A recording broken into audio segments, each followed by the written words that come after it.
Welcome to the Old World Fanatics, your Warhammer fantasy podcast to quench your hobby thirst for all things the Old World. And I'm back. I'm one of your hosts, Gomo, and I'm joined not only by Andrew and Josh today, but we've got two very special returning guests, sort of co-hosting sometimes now that they're back for their second visit. Yep. We've got Paddy and ASB. How are you guys going? Hey, yeah, going pretty well. Keeping busy with Cancon, but always nice to drop back and have a chat. Yeah. Oh, always a pleasure to have you. How are you going, ASB? You see your modelling there. Man, I'm good. A little bit upset that obviously I can't be at Cancon this weekend. I didn't think it would go down too well with the wife if I missed the birth of our first child in order to go and roll dice. It's by the sound of it, it's the night before. Come on. Right. All good. The baby will still be sleeping. No, all good. I think you've got a very valid pass there, mate. Yeah. But look, you're not going to miss Cancon because we're going to talk about Cancon right now in this episode, pretty much. We've just got all the lists. We'll get through this in a minute after we get through some other news and stuff. But yeah, we're going to go through a few lists and get the expert opinion of ASB with his views on some of them, since he's not going to be there. But obviously, Paddy and Josh, you've probably spent too much time looking at these lists over the last. Oh my God! These lists. Me and Andrew haven't looked at them yet. We just sort of looked about an hour and a half ago. So I really don't know what I'm talking about. So I'm going to really almost like lean on other babies. people. These lists, like we spend so much time caring for them and nurturing them and revising them. And now they're all released into the world. Yeah, fixing all their points problems. That's awesome. It's I don't know. I feel like it's a little bit with the big news and the Old World drop this weekend. Feels like it's a good. I won't call it an official send off because obviously people keep playing editions they want to play. I'm going to be playing a 6-head tournament in March, so Yeah, this is the thing. Going. So it's not really, but at the same time. Yeah. It's a nice way, I think, to, have a big bash before we probably switch over. A lot of us. I'm not sure they'll be as big as one as this one, in the future. So in March, man. Like even that one. Like as everyone's saying, like this, having 50 plus players in a 6-head tournament in the medium. Not sure it'll happen again once the Old World comes out. Mm-hmm. Yeah, well, we can start taking bets on how big Cancon will be next year. But that's another thing. What did you say, Hasby? Oh, it's like Duff Man, 6th edition will never die, only the people who play him can. Well, will. Yeah, that's right. Cool. Hey, awesome. Okay, well, that's going to be the main topic, but I did want to jump on a couple of things. Firstly, I guess, actually, I did have a little bit of news, so maybe we can just use that to also blend into ASB's and Paddy's view on the Old World, because we haven't really had a chance to talk to you guys on the pod about that now that you've seen so much about it and what came out. So maybe we'll start there, but then I'll also just sneak in some of the news that has dropped. So did you guys were you sitting in the queue the other week on the Games Workshop store, or are you sitting on the sidelines waiting? Like, how did you guys, what have you done with Old World? I guess I'll start with Paddy. Have you had time at all, given Cancon? I've snuck in a bit of time to start having a look at rules, but now I got my pre-order in with my friendly local game shop a month ago, and I was one of the lucky ones that actually got in early enough to actually get it. Oh, nice. Well, awesome. So now it's just the waiting. Yeah. Oh, I thought you meant you physically got it. I was like, what? Oh, no. That's very lucky. I almost did. I had a mate who was on holiday in the UK, and I was going to get him to pick it up for me and bring it back. But when we were organizing the details, he was flying back home on the 20th. Yeah. On the release day. So missed it by one day. Pretty hard, yeah. How selfish of him. Yeah. I mean, looking at how busy and how much people aren't getting their stuff anyway, especially in the US because of the weather, but just UK in general because of the busyness, I feel like we're not going to be that far behind by the time we get it anyway. Like, I think most of the US are a week behind now, so it's kind of funny. Well, not funny, but it's good for us, I guess. We're laughing. What did you get, ASB, even though I think we did chat about this, but did you get your pre-orders in? So I was in a group chat and someone said that basically they were talking about, I think they were actually talking about the index cards, like the Magic cards and stuff, and saying that they were limited release. But I thought they were talking about the way they said it was they were talking about Forces of Fantasy, Ravening Hordes, etc. I know, and the Arcane Journals, basically all of it. And so I had a bit of a panic the night before because it was on the Friday, and where my dilemma was is cricket starts at 1:00, and I was like, I don't know what I'm going to do. Like, I was like, I want to go to the store, and then my better half was like, well, why don't you go to the Chermside store here in Brisbane? Happened to be 10 minutes from where I was playing cricket. And so, you know, like any non-deranged person, I decided to get there at 9 a.m., like as it opened, just in case. I walked in and I was like, I'm here for a while. But they're like, man, it's not over for like 3 hours. I was like, is there like a queue? Like, he pulls a piece of paper out, he writes a big 1. He's like, here, I'll see you in 3 hours. And so I got in, I got the rule book, I got Ravening Hordes, Force of Fantasy, I got both Arcane Journals because I just want to get them all. I got both sets of common Magic cards, the items and the cards, and I got Lords of the Lance. And yeah, it was weird. Like I had this strange sort of sensation sort of washing over me, like it was almost euphoric, like a little kid walking into Games Workshop for the first time, buying my first ever model. To be honest, I nearly cried actually. It was beautiful. Nah, that's why I reckon I'm going to pretty emotional when I get the actual books. But it's like we were talking last week, Josh. It's a little bit weird though because we are getting the rules now. We've got that. Like we were like, should we even get the PDFs of the EPUBs and read them? But I mean, you just can't not. Yeah. So I think that's going to take a little bit of it off, but it's still going to be good. I'm avoiding like reading all the fluff and the side things in all those books because I actually just would rather read them in the book. So I'm just looking at the black and white stuff, you know, the rules and the and stuff like that. So I would have liked to have read the fluff first and then read the rules. Could be like, oh, okay, this rule makes sense in this context of the fluff kind of thing. But can't do it. Yeah. Can't do it. Oh well. Yeah. Aussies can't be choosers. It does kind of feel like spoilers a little bit in a weird way. Yeah. Like Game of Thrones. It's well, I hope it's not allowed to. It won't be. I still think there's going to be something. I mean, we're all nerds. We all know what it's like. That's why we're in this game. There will be something when you open up that first box and open up and realize, or even the book, and you realize it's back, you know, and hopefully not going anywhere by the sound of the success it's having. So, awesome. Okay, so I guess with that, I mean, did you guys see the old Warhammer World launch and stuff? Did you have any thoughts about that? I mean, did you see the pictures? And it seemed pretty crazy. Like, I don't know if they've had something that big there before by the sound of it. I don't know if that's... It beat the 40K launch. 10th edition 40K launch was the biggest launch they'd ever had in terms of people at Warhammer World. This was bigger.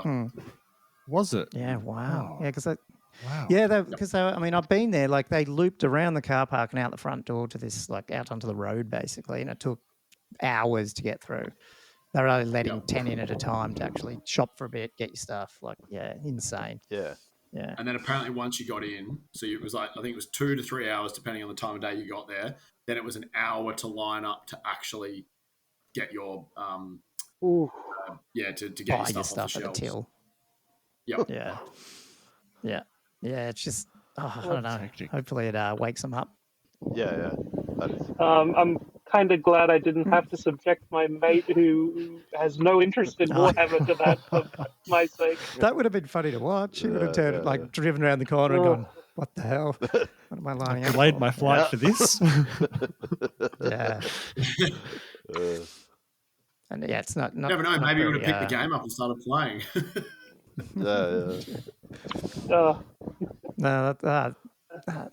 It's. I mean, I can't believe it's a bit bad timing. Like, I was there in May. It's just like, man, I wish I was there. Like, to just wait that little bit extra time. That would have been awesome to get to. But I mean, probably not to line up like that. But there would have been something sort of emotional about it as well, I think. So, yeah, no, it's looking good. It's very exciting. And then obviously they announced the Orcs. So before we've even got hold of from our two launch factions, it seems like the Orcs going to be dropping. So, dropping fast. It's a bit surprising. When do you reckon that's going to come out?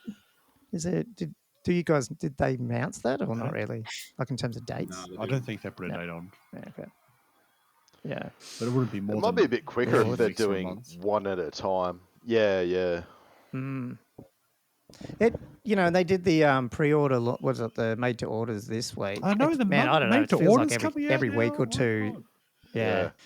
Well, I mean, there's such a big back catalogue of stuff, isn't there? So it feels like every week they're just going to be dropping stuff. Yeah, so. I was expecting at some 2 or point 3 months before the next factions. So yeah, they're cracking them out. Yeah. And if they keep going at this pace, it's going to be in 6 months' time. That'll most of the current factions will have been released. Maybe Yeah. because that'll be what 9 to get And if through, they did it maybe in a 9 year, then months. they're really going to have a think about whether what happens with the legacy ones. Are they actually going to bring out a new army? I guess we'll find that out sooner rather than later. Then.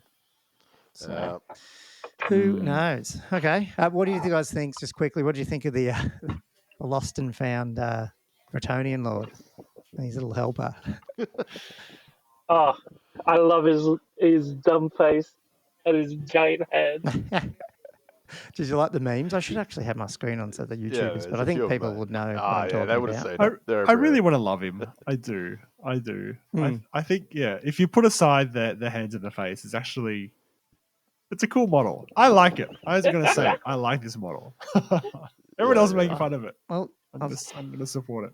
See, If you ignore his hideous disfigurement, are you getting him, Josh? That's the. Yes, I'm going to buy it. I'm going to buy it for support. Oh, awesome! It's on principle. Excellent. Isn't it 17 years old? It was sculpted 2008, 17 years ago. wasn't it? Yeah. About that. Something crazy. See, I think it's a great, I think I've said before, I don't like AutoCAD digital sculpts. No offense, obviously meant to you, Paddy, in the same manner that I like oh, no worries. traditional sculpts.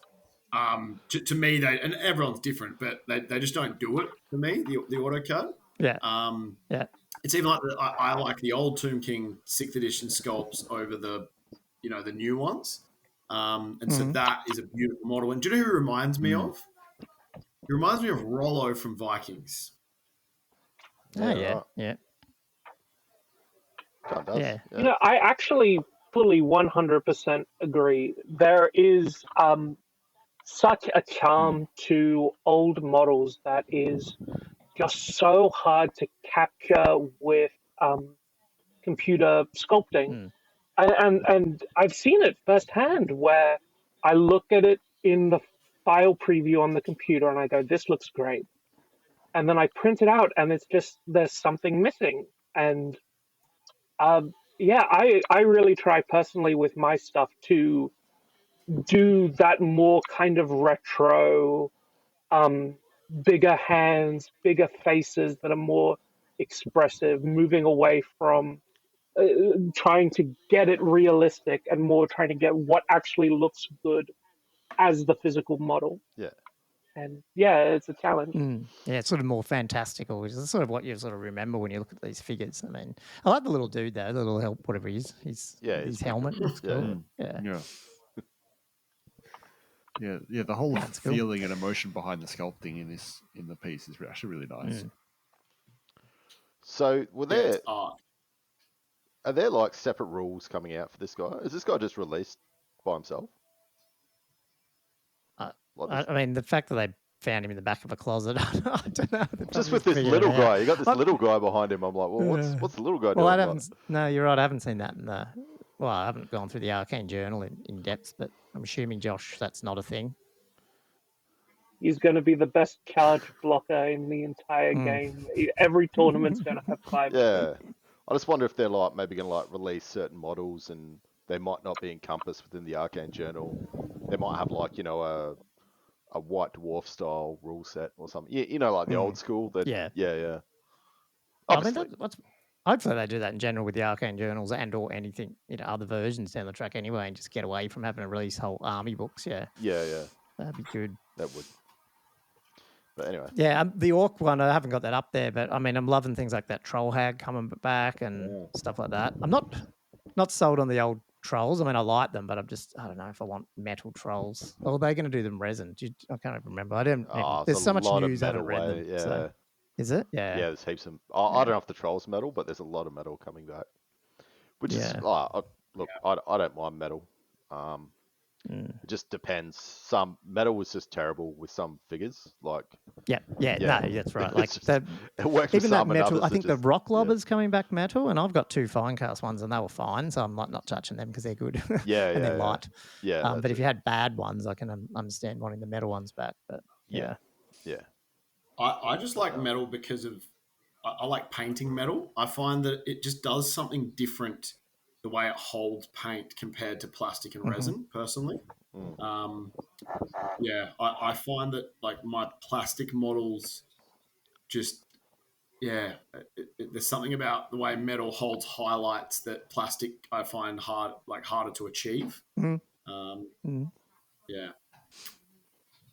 It's funny. I probably prefer painting resin, and then depending on the model, metal or plastic. It just depends on the model because I've had bad both. You know, so there's some really derpy metal ones too, which are just I can't I can't do them. But it's probably more just the sizing. You know, the older ones because they're not sort of the big heroic scale that all the new plastic is. Maybe it's my eyesight's getting poorer, and sometimes I need it a bit bigger these days. Yeah. Yeah.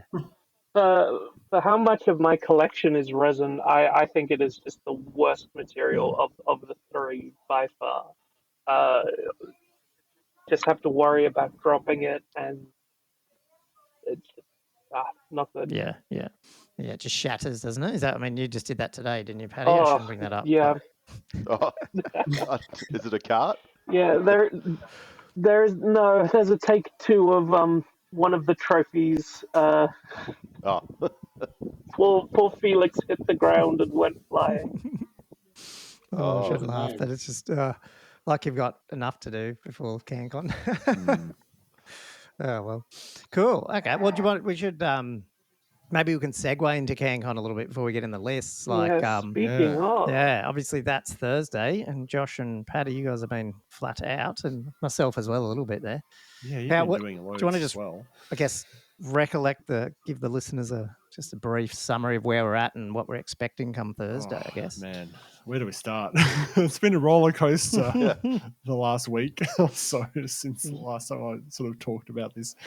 Because like we've been trying to finalize the player list and try to get all the lists up and get everything uploaded, and so we can run the draw and put it all out so people can review it all publicly. But we had a bit of a problem with the playlist because I think last week and the last few weeks I've been talking about how it's all sold out, 64 players and all this kind of thing. But we have had a bit of a confusion because it turns out that it was some of the playlists we had still had some of those drawn players on it, and it turns out we're about 56 players, and there's been a few other names that we've had to work out.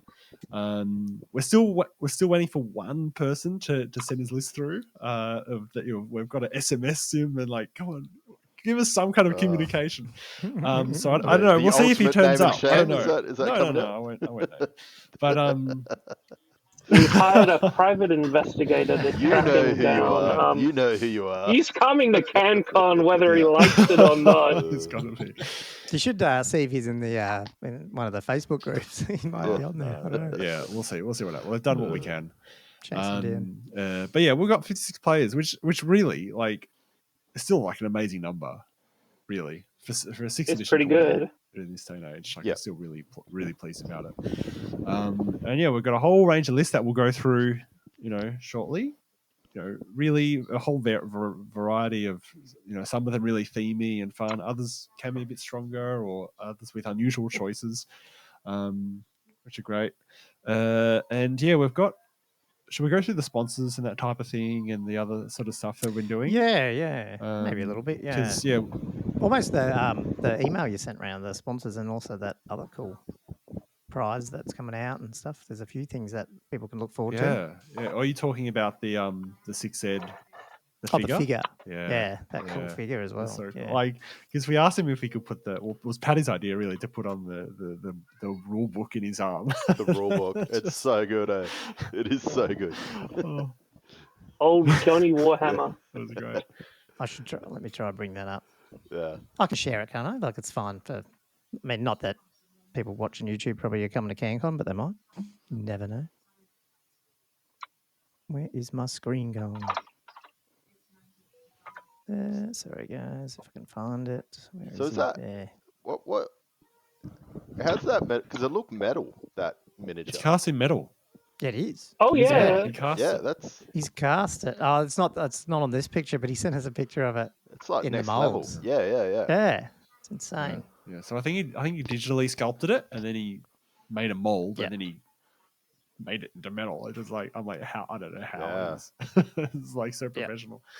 Super cheap too. So cheap. So I totally shook me because I saw his designs that, he was sharing them, Yeah. the 3D CAD ones, and I just thought he was going to just print it off. And then he's got the spun in them all in the little mold there. I was like, Yeah, what the? Yeah. Yeah, because he's I can share a little bit. So my dad, I think I've mentioned when we were on the pod, and you guys were wondering what the thing hanging above my desk your was. drill. It was a Yeah, jeweler's drill. So my dad, Oh, yeah. Yep. yeah. So my old man's a retired manufacturing jeweler, mainly specialising in engagement rings, and it's actually not it's not easy, obviously.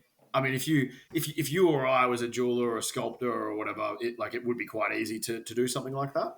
To actually build the molds, like you can basically pour it yourself. Like a lot of jewelers even use cuttlefish. Weirdly, they get 2 pieces of cuttlefish.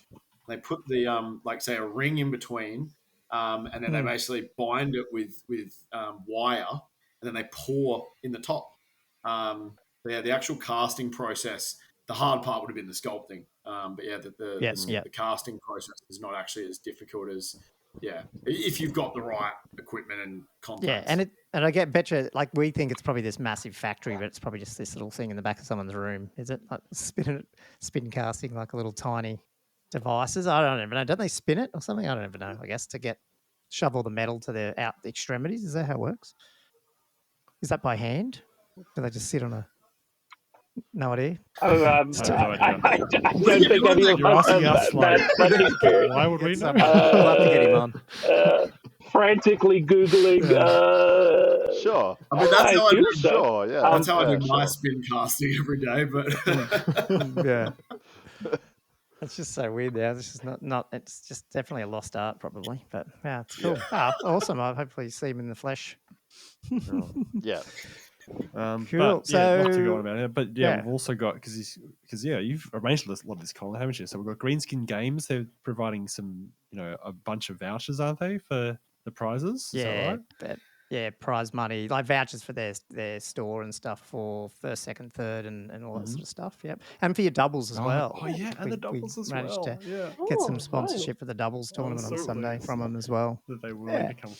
Because they were a good sponsor of last year's Cancon, and they had a little store set up, and it was great. You got something, you went over to the store, and you spent the money there and then. And they were like handing out the prizes themselves. I remember at Cancon last year at the Fantasy, like they were physically there, like in the photos and everything. I mean, maybe they will. I mean, I might not, because I've never been. I may not have done all the right things in terms of the sponsorship stuff. I did note that there was some, I don't know what that invoice stuff is that you're asking me about as well. So I might have to sort some of that out. I don't know. That's definitely them. And then we've got, now I can't remember where they are. You've got the list there, do you, Josh? Yes. Polymath tabletop. Yep. Because they provided a mat, hadn't they? They donated a mat that you'd already bought on. Got a mat. Proxy Wargaming's got vouchers that they sent through for us that we can just give out. Yeah, they're good. Proxy Wargaming. And then Emerald Hobbies are doing the raffle, the big box raffle, which is that. I keep calling it Slaves. Is it Slaves of Darkness is the army, isn't it? I don't know. That's the 9th age one, yeah. War. No. Eternus, something of Eternus. Warhorde of Eternus. Yeah, I think it's all AOS. Yeah, sorry. But it's what the box, AOS, it's what the box is named. Yeah. Sorry. But it's just Warriors of Chaos. That's an expensive box. Warriors of Chaos, sorry. Perfect for Old World. That box, I bet. Oh, perfect. Like, really, like, easy. And much of they're trying to avoid crossover, that's like, that box is right in the crosshairs. Yeah. That's everything you need. Totally. I mean, I feel if Age of Sigmar had never happened and they had updated the Lizard Man, Warriors of Chaos, and Vampire Counterterrain, the releases that we would have gotten would have been very similar to the releases we actually got in real. Yeah. No, I agree 100%. Yeah. And I don't think anyone would complain. Like, I don't think people would care too much if they swayed a little bit more into their own domain, their own IP. Do you know what I mean? Like with the getting away from straight fantasy. You know what I mean? Like, not make it go AOS-y totally, but just have their little, like what they did with dwarves. You know, like I don't know, not many people whinge about the round gyrocopters compared to the old school gyrocopters. They just sort of put up with it, even though it's different to the old style stuff. If you know what I mean? Yeah. So, cool. Yeah, and then the Emerald Hobbies is we're going to raffle that off to box, Wires Wildlife Rescue. Is that how you say it? I think it's how you say it, yeah. Which is like the national wildlife one. Yeah. Is that the bird rescue? They do birds. Yeah, native. Just mainly natives. Yeah. Natives. Yeah. Yeah, so we'll have a raffle set up. People can buy some tickets, and then I guess we'll do it just before prizes, I guess, and see who takes the big box home. And Paddy wants to know if we can go in it, so I guess we have to have that discussion. Yeah, we've been debating internally whether we should be allowed to enter the raffle. Yeah. It just feels bizarre. If one of us wins it, it'll be like, rigged. I feel like really embarrassed. I'd almost be hoping I don't care about claiming the koalas. I just want that box. Awesome. Yeah. Cool. So that's good. And I think that. Oh, and obviously, between all this admin stuff, where all three of us are furiously trying to paint these, carts and things. Oh yeah, Paddy's awesome creations. Yeah. At least we don't have as many to paint as we thought. Is the standard sort of slipping, or are you trying to keep it? For me, it's like going to just contrast at the moment. Where I'm just like, no, but I want to get through it all, and then I'll do some highlights. But yes, okay. Well, we don't have to paint as many as we thought. It's probably 28 rather than 32, but we have to work out numbers. The problem was one got posted in the group chat a while ago, and it was all perfectly based and everything, and it's like, now I need to base mine. I was planning just goblin green, nothing. Was the perfect basing. But as time ticks on, we're moving closer to the goblin green basis. Yeah, that's right. I just did all the bases in one big batch, and then I just stuck them on top. Yeah. No. Josh would have probably spent 3 weeks studying for one particular type of algae that only grows in a very particular lock within the Highlands of Scotland, and only on the first 3 days of April on an odd year. And he can tell you the anatomy as well. That's it. That's right, exactly. 8 hours of wet blending per model. I'm going to run out of time. But I've been going, like, I was going really good about a week ago, and I went, I've got a week yet. And then kept going. And then on Friday, I was like, I've got Friday. And then I was going to I'll do some on Saturday night. And then so that was my daughter's birthday. So it was Friday, but then we went out instead. And I was like, now my daughter's birthday's Saturday night. So that's a big party. And then Sunday came around, and I was like, didn't get anything done. I got a few done, so now I'm down to 2 nights left. So yeah, I have to get them done. And I'll sit down and start. I'll do paint. I'll do cast afternoon, and then suddenly I'll get emails about Cancon and stuff, and I'll just be completely distracted, for like 2 hours just doing admin stuff. Oh, it's so frustrating. Yeah, we'll get them. We'll get them there. Cool. It'll look great. Oh, well, we better get into some. Yeah, no, they will. And technically an extra day if you really wanted to paint on the Friday night there, but I'm not taking paints with me, so fuck that. Whatever you get done, you get done. Cool. Then you can just have fun on the weekend. That's a step too far. Yeah. Anyway. Cool. I really like the idea of a lot of people walking away with a model. Yeah. With something from the tournament. As a reminder of it. I think it's worth the crazy amount of effort of painting up all these models to give away. Yeah, I agree. Fully endorsed. You sculpted them. I don't know how many hours you've spent on them. I haven't spent. I know that, and then all the and all those. Oh my god. Oh yeah. Can't wait to see those. Are the trophies painted, or did you just coloured? Aren't they? Like, are you doing silver, gold? Nope. Yeah. Okay. Yeah. Just God, I can't remember the brand of spray paint. Like army painter or something. One of the cheap Bunnings ones. Oh, yeah. Okay. Yep. Rust-Oleum or something. Like rust Fiddly or whatever. bits. Rust-Oleum. No, cool. Hmm. Okay. Any other CanCon stuff you guys want to talk about, or you want to get I into think we some can get lists? some lists. I think. Ooh, Shall we? Yeah, cool. Right on the 30-minute-ish mark. That sounds good. I'll have to get out. Who wants to start? So, I mean, we've gone, like I said, there's 54 lists, so we're not going to go through all of them. But I guess we wanted to pick out a couple that each of us maybe thought were interesting or had questions about. Probably more on my side, it's probably more, what does this thing do? But yeah, who wants to kick off? Is there any, Andrew, you had a couple there that you thought? Oh, yeah. So I haven't gone too out there. I've kept within safe waters, and I've got 2 high elf lists and a dwarf list. So I just felt more comfortable there. So I'll hit up the dwarf one first. I'll bring up my screen too, just for people watching. Yeah. Are we just doing first names? No.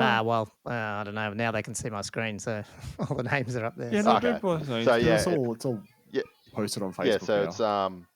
it's Troy Ketz. Oh, yep. Yep. So yeah, I didn't mind this list. I felt this list is just a quintessential dwarf list. When I looked at it, it's literally, you got your engineer there, you got your runesmith, your thane, your dwarf. So on top of that, obviously you've got your cannon, bolt thrower, organ gun, and then you're running warrior blocks, longbeard, and iron breakers. Like, it was just quintessential. That's why I looked at it. I'm like, this is like just an army that could be on like your normal, your dwarf army book. Like, it's The back of your white dwarf picture. It just had like everything in there. The battle box. Yeah. Yeah. I've seen these played, and they go all right. It was just like kind of stood out because a lot of the time people, I don't know, for me, sort of go a little bit more heavy on shooting. It is reasonably heavy, but it's not going too over the top. I believe he's probably going to be going for like a staticky castle up, which I think you kind of have to when you got that much sort of like war That's machines. cool. Yeah. Mm. I don't mind the list. I think Ironbreakers are always good, and then you've got your Longbeards, obviously going to be your hammer, and then you got your Ironbreakers, your anvil, or you've obviously got your warriors as well. I don't mind Thunderers. Again, I wouldn't go any more than 10. What he's done, and then his Lord's not too bad. And then Runesmith again, plus a Thane. It's got a good amount of sort of characters in there. How did the shield bearers go in 6? Because I haven't played them in 6. Yeah. Oh, they're good. Yeah. Good. Just because it takes up sort of like 2 spots. I don't. Yeah. And it's not super expensive. But yeah. I've fought this list before because Troy's a bit of a local. Had a good number of games with him, and it's a beautiful army. A lot of old metal models. Yeah, it seems that way. And it is just a very fair, very normal dwarf list. 100%. Like, you could easily have almost like twice as much shooting. Yeah. And I think the separation from that really, really elevates it. Yeah, 100%. Yeah, I think it's good, and he's got like enough variety where he can sort of tackle, a lot of different armies out there, because he does have the bolt thrower and the cannon, which can obviously take on monsters, and then obviously you got your organ gun, which can take on, more of your higher armor, night blocks and things like that to a certain degree. So yeah, I think it's a very it's a bit of an all-rounder. And I mean, it's going to always suffer just from being slow, I guess. But yeah, well, that's it. Just dwarves. I mean, there's nothing much you probably can do about that. Well, you got a lot of points in those static ones. That's the problem with things like Thunderers is you can't really move your Thunderers, and then you've got 500 odd points in War Machines, or well, not quite, but with your Thunderers you would. So you kind of I dare say it's going to be castling up in a corner. I don't know his play style. Paddy obviously plays with him, but not like always super castling up. Yeah. But just sort of like It's the classic, like, you don't move for the first 2 turns, and now you're within that dwarf engagement range, whittled down, and that's when you have to deal with the big scary blocks. Yeah. It's classic dwarves. Yeah. Not over the top. I think it's like you said, a fair list. There's nothing stupid in the list that I thought. It was just a good old fashioned list, which is good to see. Cool. Anybody else got any points for that? I don't. No. The next was Stevie's Stapleton. He's got his High Elf Sea Patrol list. I actually don't mind the old Sea Patrol. Oh man, yeah. But I was wanting to talk about that. It's very MSU. But we had some debates. It's a lot of short. Small. Obviously, it's got the majors in there. It's very shooty. I think if you can't get across quickly, to a certain degree, you might have problems with this list as well. So yeah, I don't know. I'd love to see your. I don't mind it, but obviously it's quite like there's a lot of units and there's a lot of shooting. And what do these guys do again? Because there's something different with these sea ranges and stuff, isn't there? So they get an entire turn of shooting before the game starts, and they can shoot as if they're at standard range. Yeah, so no modifiers. Yeah, and they can pick out lone characters that are not in units. Yeah, so it's kind of meant to Yeah. The thing to remember is it was errated, so you can't focus fire on one unit. You've got to sequentially shoot one unit at a time, and then go back and repeat the sequence. Which does make it better, but I in like looking at this list and trying to work out, I kind of hate it. It's a lot better than it was because there's a Mowworm there rather than 2 more bolt throwers.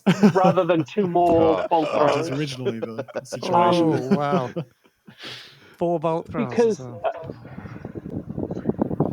we put in our player pack, and it's in a lot of other player packs. Yeah. The type of armies that we don't really want to see, and 2 of them were gunline armies and avoidance armies. And this kind of is both, in my opinion. And unfortunately, that kind of seems fundamental to the Sea Patrol list. Yeah. Like, there's no way to, like in the dwarf list we saw previously, balance it out with a big combat unit or diversify it like at all. Yeah. But I don't know. I'd love to hear your guys' opinion on Sea Patrol as a whole, because I kind of hate it. It could I would have. Oh, sorry. It could have been a little bit worse if some of the characters were on eagles and there was more mobility. And that's the worst thing. Yeah, it could have been even worse. Yeah. Like it's a pretty immobile list, and fast armies will probably be able to close down on it.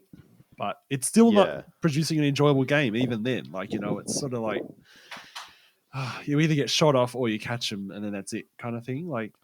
There's no combat unit. There's nothing else. There's a lot of magic, a lot of shooting, and then and that's the game. Yeah. But a Mowworm adds a bit of more dimensions to it. How does it? Yeah, sorry, go Andrew. Angus, sorry. It's actually funny. I was nicknamed Andy at my cricket club when I first started playing there because they thought my name was Andy. It's that typical. I think anything that's low armor, low toughness will struggle against it. So the likes of Empire, Goblins, those types of armies will struggle against it. any undead will rinse it for the most part, unless you just make sure you deploy your Liege Priest or your Vampire inside a unit. Anything high armor, i.e., Empire Cav armies, high elf Cav armies, and Bretonnians in particular, will just run over the top of it, depending on how he plays it. But I'm curious to see, like, do those Sea Rangers, are they basically what are they called? They're Shadow Warriors. Shadow Warriors, yeah. I mean, if all 4 of them scout, then you've got to deploy for that if you're playing against it, because you don't want to get caught in a position where, let's say I'm a Bretonnian player, I'm using my Bretonnians, and I deploy badly. He's able to then he gets first turn because I pray, and he gets in a position where he can march turn 1. That's where a list like this, because of those 4 units of Sea Rangers, can really cause damage, because he's getting extra turns of shooting. He gets basically 2 turns before I've even had a chance to move. I'm now march blocked, and I'm only moving 8 inches if I'm a Cav army. I'm only moving 4 inches if I'm an infantry army. And let's say I'm flanks, but I can't then afford to move up too much in the center, because I risk then my line becoming broken. So I think it's all about how you deploy against it, and also potentially matchup dependent as well. So I feel as well with like a cavalry list, or even like most like kind of normal lists, after you finish marching up the board to this, there's nothing really to like fight that's worth any points. Like it's mainly just the characters that get that should hopefully be able to just run around and juke. And again, could be much worse if they were mounted on eagles. It's only 3 units of 10 Sea Guard. And almost feels like you're wasting a turn with a big block of Grail Knights to take them out. Yeah, it takes a lot to get your points back, doesn't it? Yeah. All right. We go actually. Yeah, move on. I was interested to see. So that list has been drawn up against a Bretonnian list. Oh yeah, what's the matchup? Oh, okay. Oh, is that the interesting Bretonnian list with like 20 units of 5 Knights Errant? This is who I can't remember. That was Aristotle's. It's Jamie Payne's list. Oh yeah. Well, that's one of my ones I was talking about. Yeah. Yes, I feel like he might have had a hand. So in I this actually, because it's the Errant. No, it's funny. Yeah. So Jamie, for those who don't know who Jamie is, Jamie won Cancon in 8th edition. I think it was the second year of 8th edition. He plays in the 9th Age ETC team. He's probably in the top 3 players for 9th Age and probably for 8th edition in Australia. I remember his name from 8th edition. And he's and he is very well known in Europe and the UK, because he went and traveled. I think he did a year of backpacking around like working in a pub in England and basically playing tournaments. He's a very, very good player. Has never played 6th edition until Friday night. I played him. He asked me to learn the game. I actually had no part in the list, because obviously if I had, he would have taken the Hippogriff with the because he was like to me after, he's like, oh, I wish I had that guy. He actually got him though. I was like, have you got, like, what's your static combat res? I flank charged his big night bus, and I was like, it's just standard and outnumber. Yeah, I was like, you don't have the virtue of duty. He's like, nah. Then we're doing combat res, and I was like, it was like, oh wow, I've got the war banner. I was like, and I broke, and he ran me down.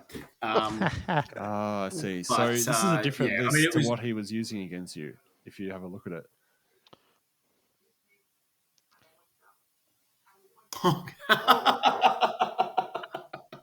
So it does have a Hippogriff. Did he resubmit? He took the 7-point penalty and resubmitted it. 7-point penalty. Oh, this is going to be fun. Oh, did he? This is I forwarded it. Did you see That is it? hilarious. Oh, this is going to be because so he's banking on. That's good. I like it. I did not realize. He'll take his -7 and still smash it. Yes. Yeah, okay. but see, this type of, because it's got so, like, this is similar to I'm not similar, but Brett's like going back to what you said, ASB. Like I feel like when you've got enough high armor units that are cav, then you can probably try and at least, even if he's got all those other little not the Shadow Warriors, what are they called? The other guys in the way. At least you can get rid of them in almost 1 or 2 turns, if you know what I mean. Like if you just had 1 or 2 big units, you're not going to get anything done because he'll just sit there with 90-point blocks stopping you all game. Whereas this type of list feels like he can probably get through them, and he's got the flying characters to go for the other characters. 100%. So, and he's got he basically seems like a very familiar list.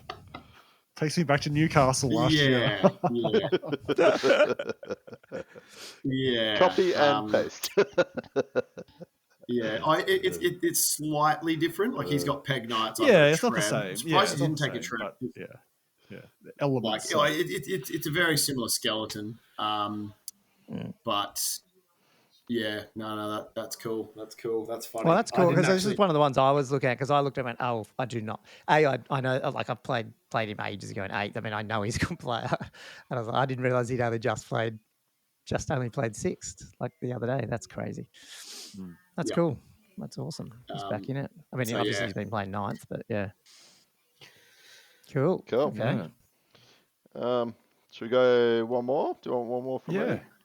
Yeah, what the hell? Yeah, all right. This is a very close dear to my heart list. It's not my own. It's the other. It's the other. So it was another high elf one, wasn't it? Yeah, it's quite similar. It doesn't have the Dragon Lord, but it does have the other dragon in there. Who is it? Which one? The Dragon Lord. Oh, to Frank Ansel?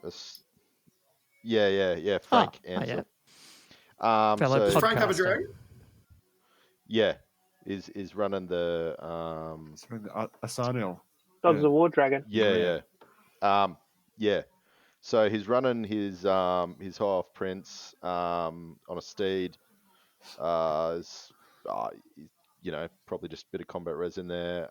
He's running the BSB with the bullshit banner, Gome's favorite. The battle banner.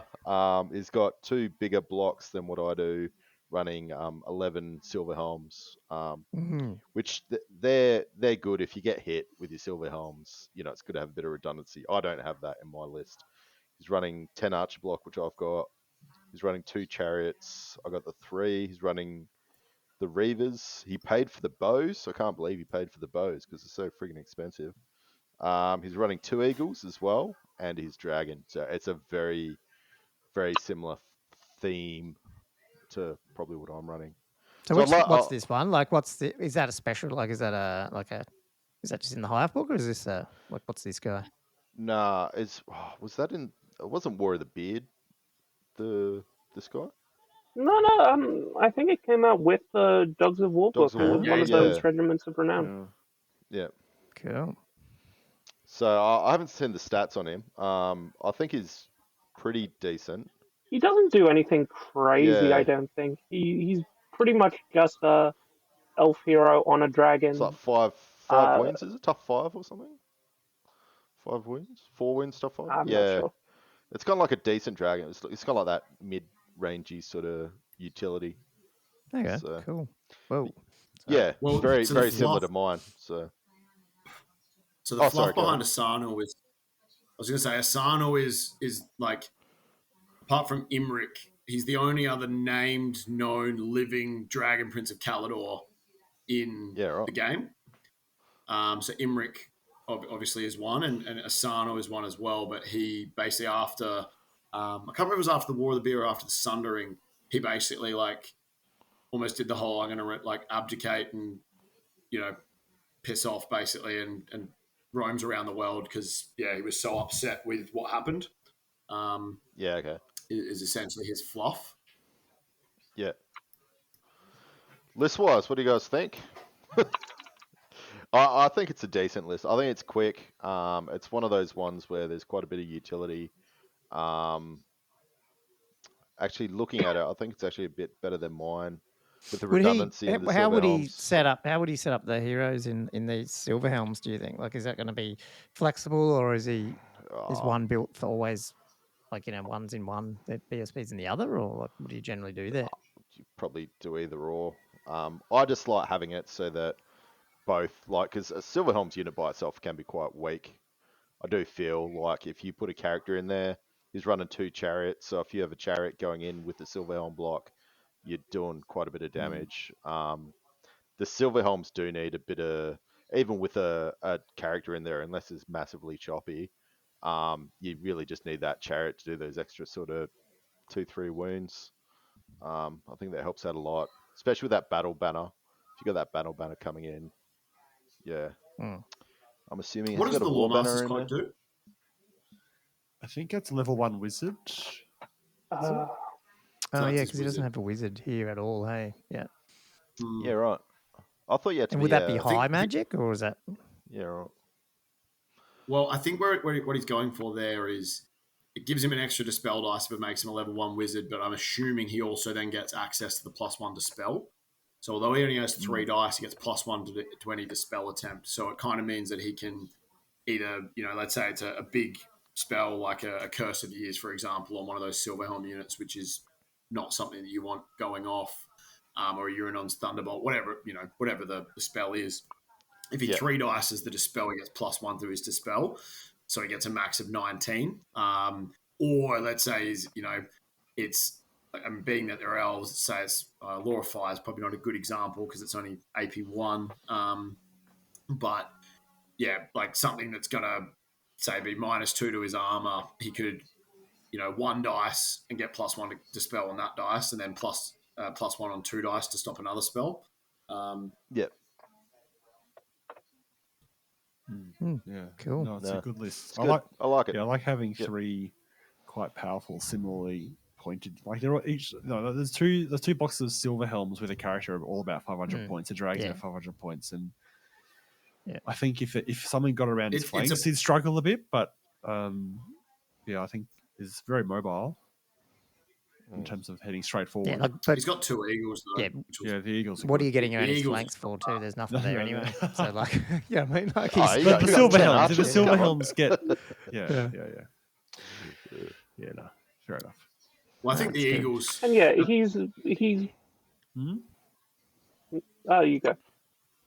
I was just going to say, I think the eagles, in reference to getting around his flanks, it's a very flexible list. He can, let's say, use the eagles as what I like to call chaff and chase, which is where you just run a unit of fast cav up or a flying eagle, something like that, and block so that you know that you're going to get the charge. If they charge the eagle, and the eagle flees. Yeah.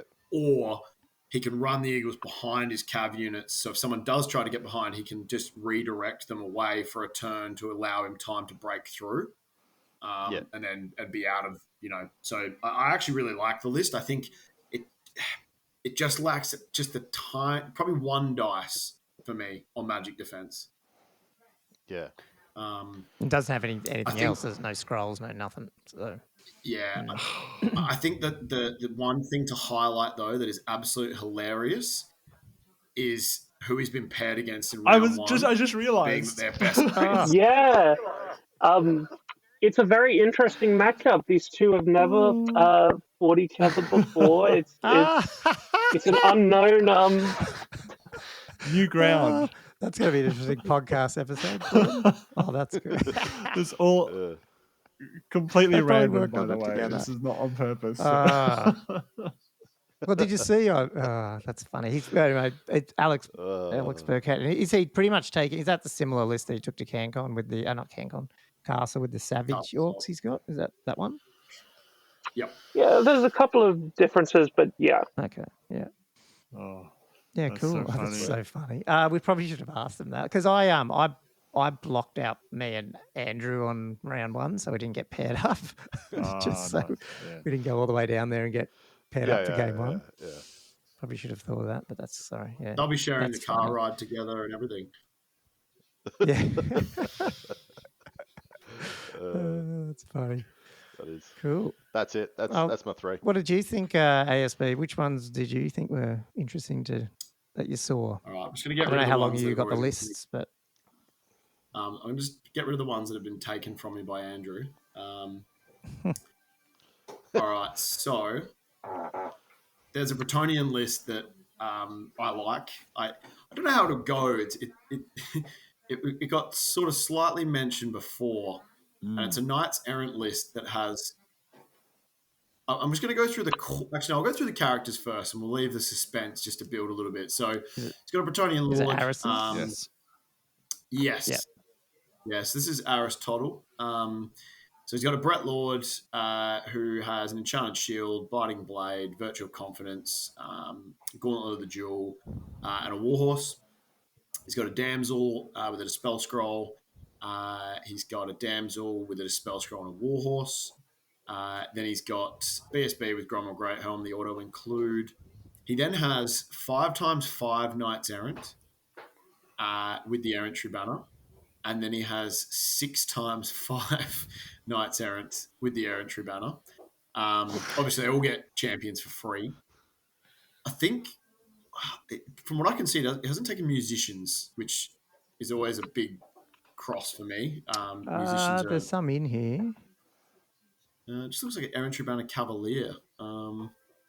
It's coming up here, but I don't know if is that just special rules listed in Army Builder? I don't know. Yeah.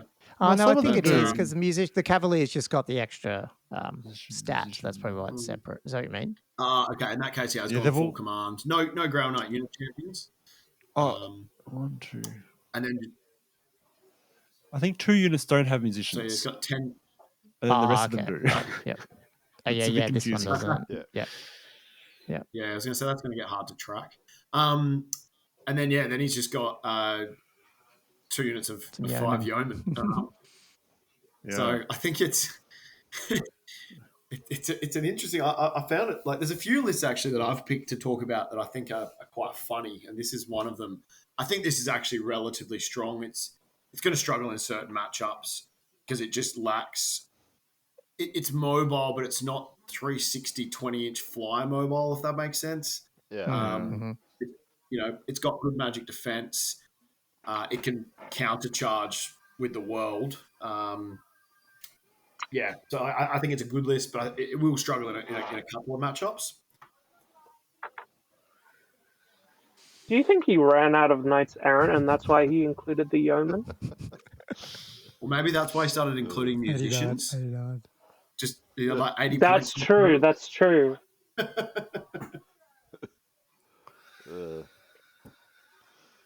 So yeah, Yeah, that's that's a lot. that's the one, the first one I'll talk about. Yeah, it'll be interesting to see how it goes. Really, like depends on if he's able to set up the right charges or not. They almost get in each other's way. Sometimes, like I feel Yeah. like if you're charging in the front, you're only going to get maybe 2 units at most, and then I don't know. I feel like weapon skill 3, they're also hitting on 4s. You might easily fluff a lot of attacks. You're not going to get a huge amount of static combat res No, with these not much static blocks res. and yeah, unless you're getting something else in the flank. I just feel like sometimes against the chunkier units, they're going to sort of bounce off them, I reckon. But, yeah, I don't know. Yeah. Very much up dependent, as you say. Yeah, I think I'm going to save my funniest list till last. So another one I'm going to go through is Nick Taylor. So I played Nick. If anyone's listened to the Rank Bonus podcast, Nick and I had we basically played top table at what's that, Sylvania Con? Is that what it's called? Right. Paddy? The Moab one? Shirecon? No, the other one at the same place earlier in the year. Shirecon. Shirecon? Yeah. So Nick and I played at Shirecon, and if you listen to the Rank Bonus podcast, you'll be able to hear about. Basically, we were top table. I needed a 16-4 win to get first, and he needed to keep me at 15 points or less. Oh yeah, I remember that. And there was with this particular scenario, the way it worked was table quarters weren't the normal, one model ties and flyers can't capture and all that kind of thing. It was basically if you had a unit strength 5 unit, you got extra tournament points, basically as a scenario. And I had charged a unit of 5 Furies into 10 Bowmen, but I was in ranks, and so I went stand and shoot. And I got 1 wound, and he rolled a 6 on his ward save. and then that was his turn 6. And then in my turn 6, I then shot them. And again, I got 1 wound, and he rolled a ward save, and he passed it. He got a 5. And we later counted up the points and everything, and I'd beaten him 15-5, including the scenario. Had he failed that ward save, I would have beat him 17-3. And so it was literally those 2 dice rolls. So Nick is a pretty good player. Slightly different list to what he's normally got. What I like about it is, I think.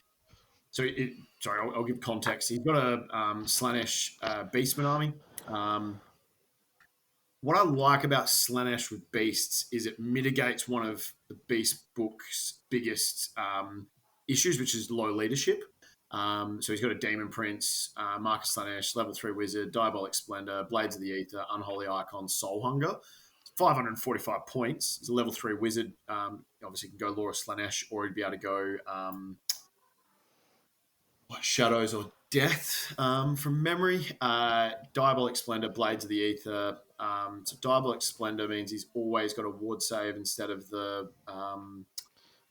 losing it to magic. Blades of the Ether is no armor saves.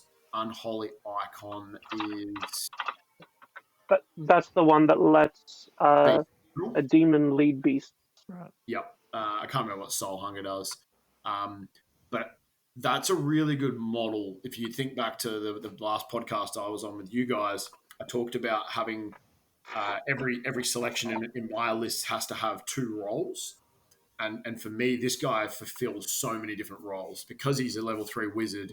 In certain matchups, he can just fly around the board and use the spells that he has access to influence the game, or if they're damage spells, again, to influence the game in that regard.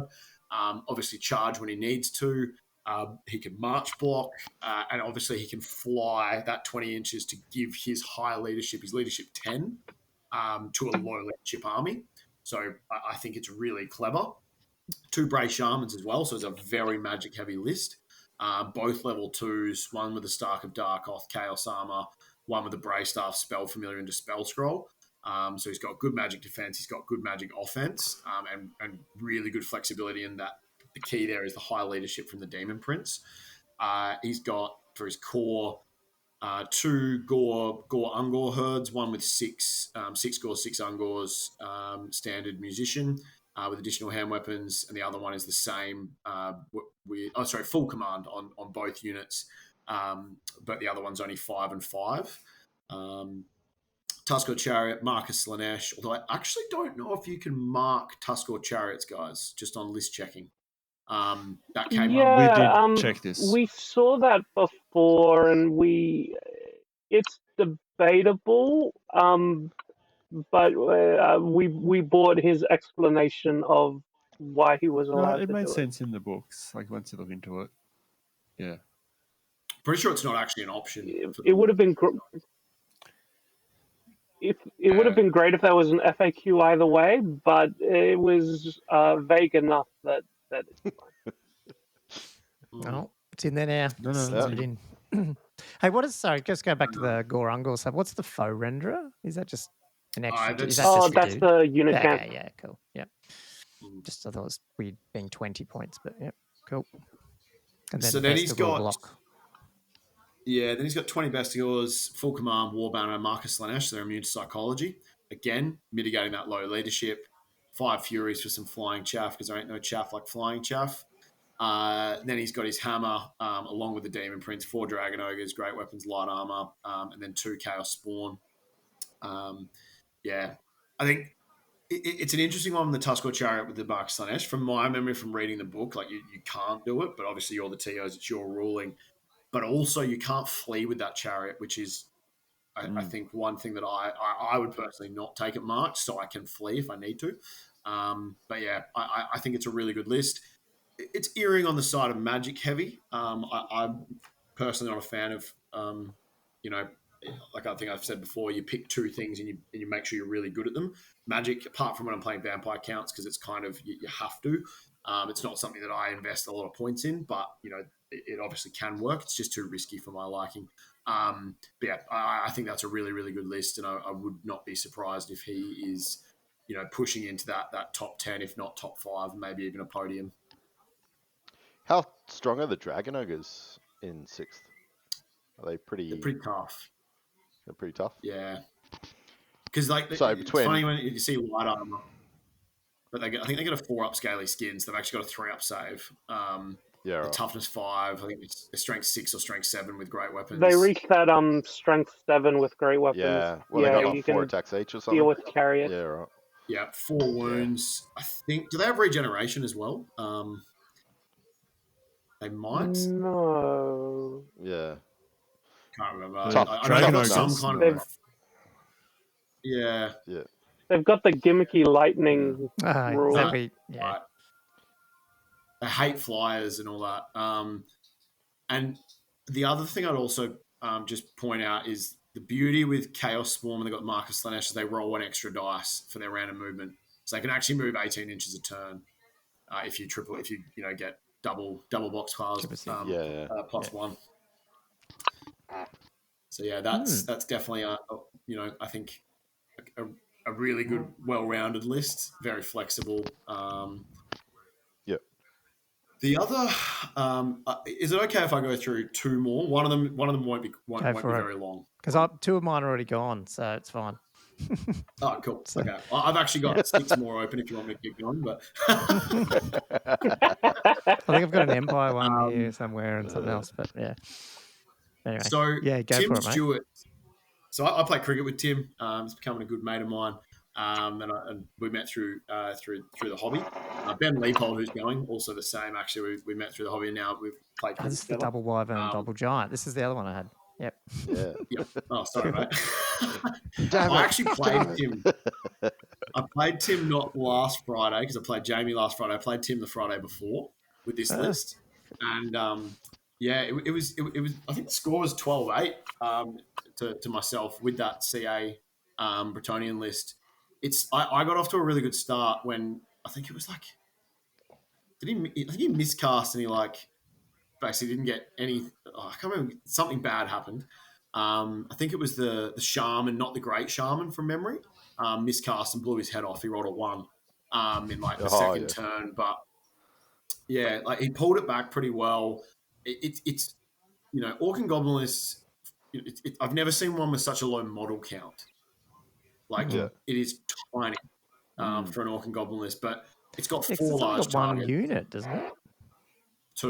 The Night Goblins. It's got Fanatic Delivery System, and then it's got some boys. That's what I mean. It's only the Orc boys is about the only and the Goblins. Yeah, unit in here.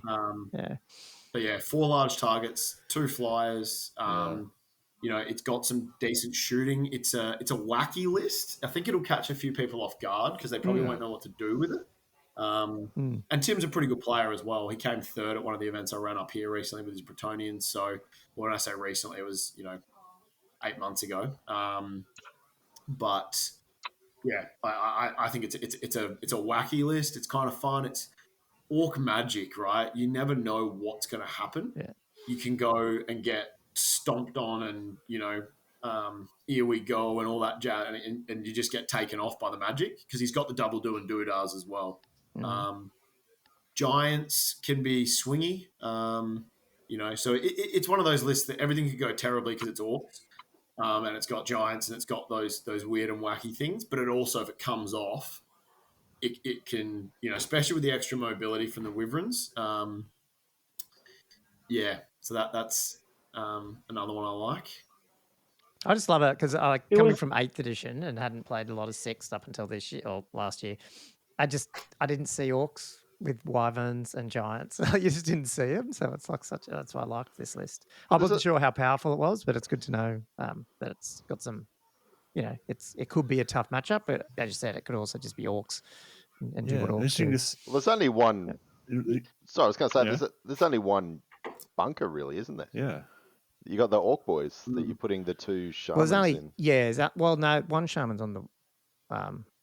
Oh no, hang on. So yeah, you're right. Sorry, yeah, they're both. So you got the general and the other shaman. You don't obviously have to put them in there, but Mm. I'd be guessing. I think Yeah. he changed it because I think when I played, he had a Night Goblin Shaman and then the Orc Great Shaman. So I think the Night Goblin went in the Night Goblins and then the Orc Great Shaman went in the boys. It makes a bit more sense. But I mean, he's also got 4 large targets that cause terror, right?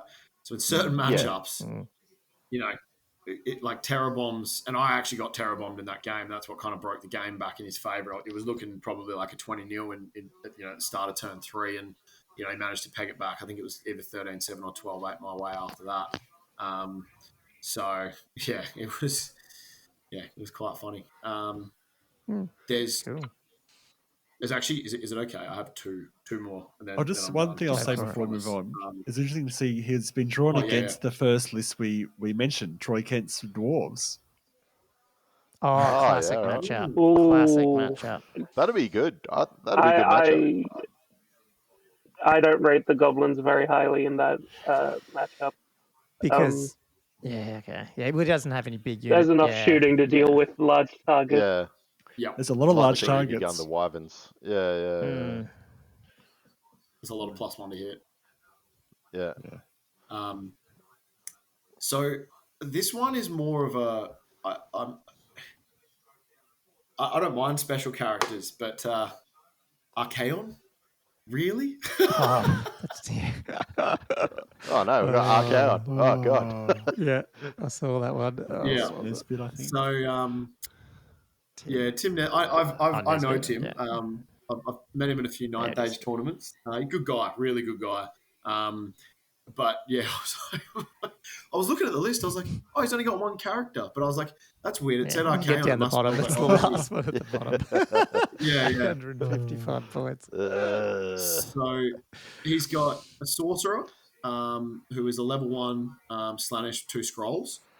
4 Knights of Chaos that are undivided that are chosen. I'm assuming they're his what are they called? The last or the Swords of Chaos. He has to have them. I think that's right. Then he's got 6 Knights who are Slannesh, full command. He's got 11 Warriors. That's obviously where the Sorcerer goes. 5 Furies, 2 units of 5 Warhounds, a Spawn, and Archaon, Lord of the End Times. Lord of fucking your day up.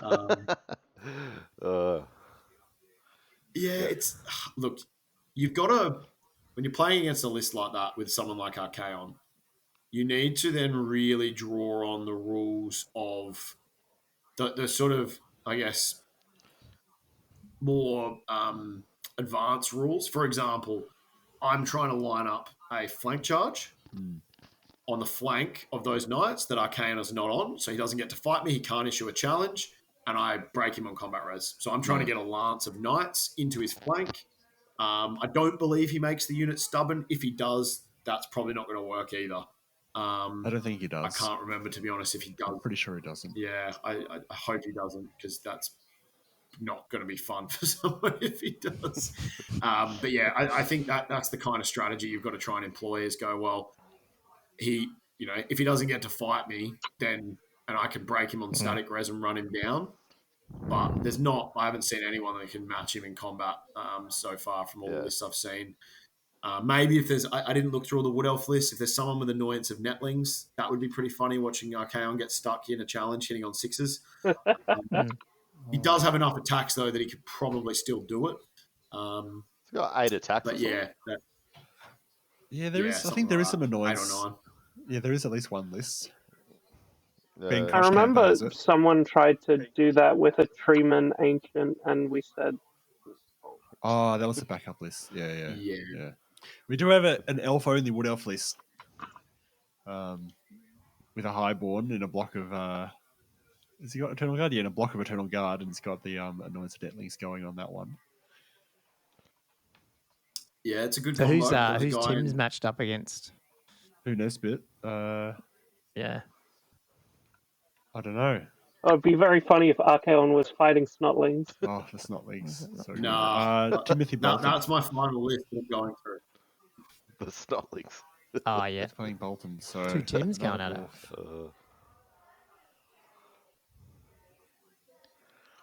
Is this the Oh no.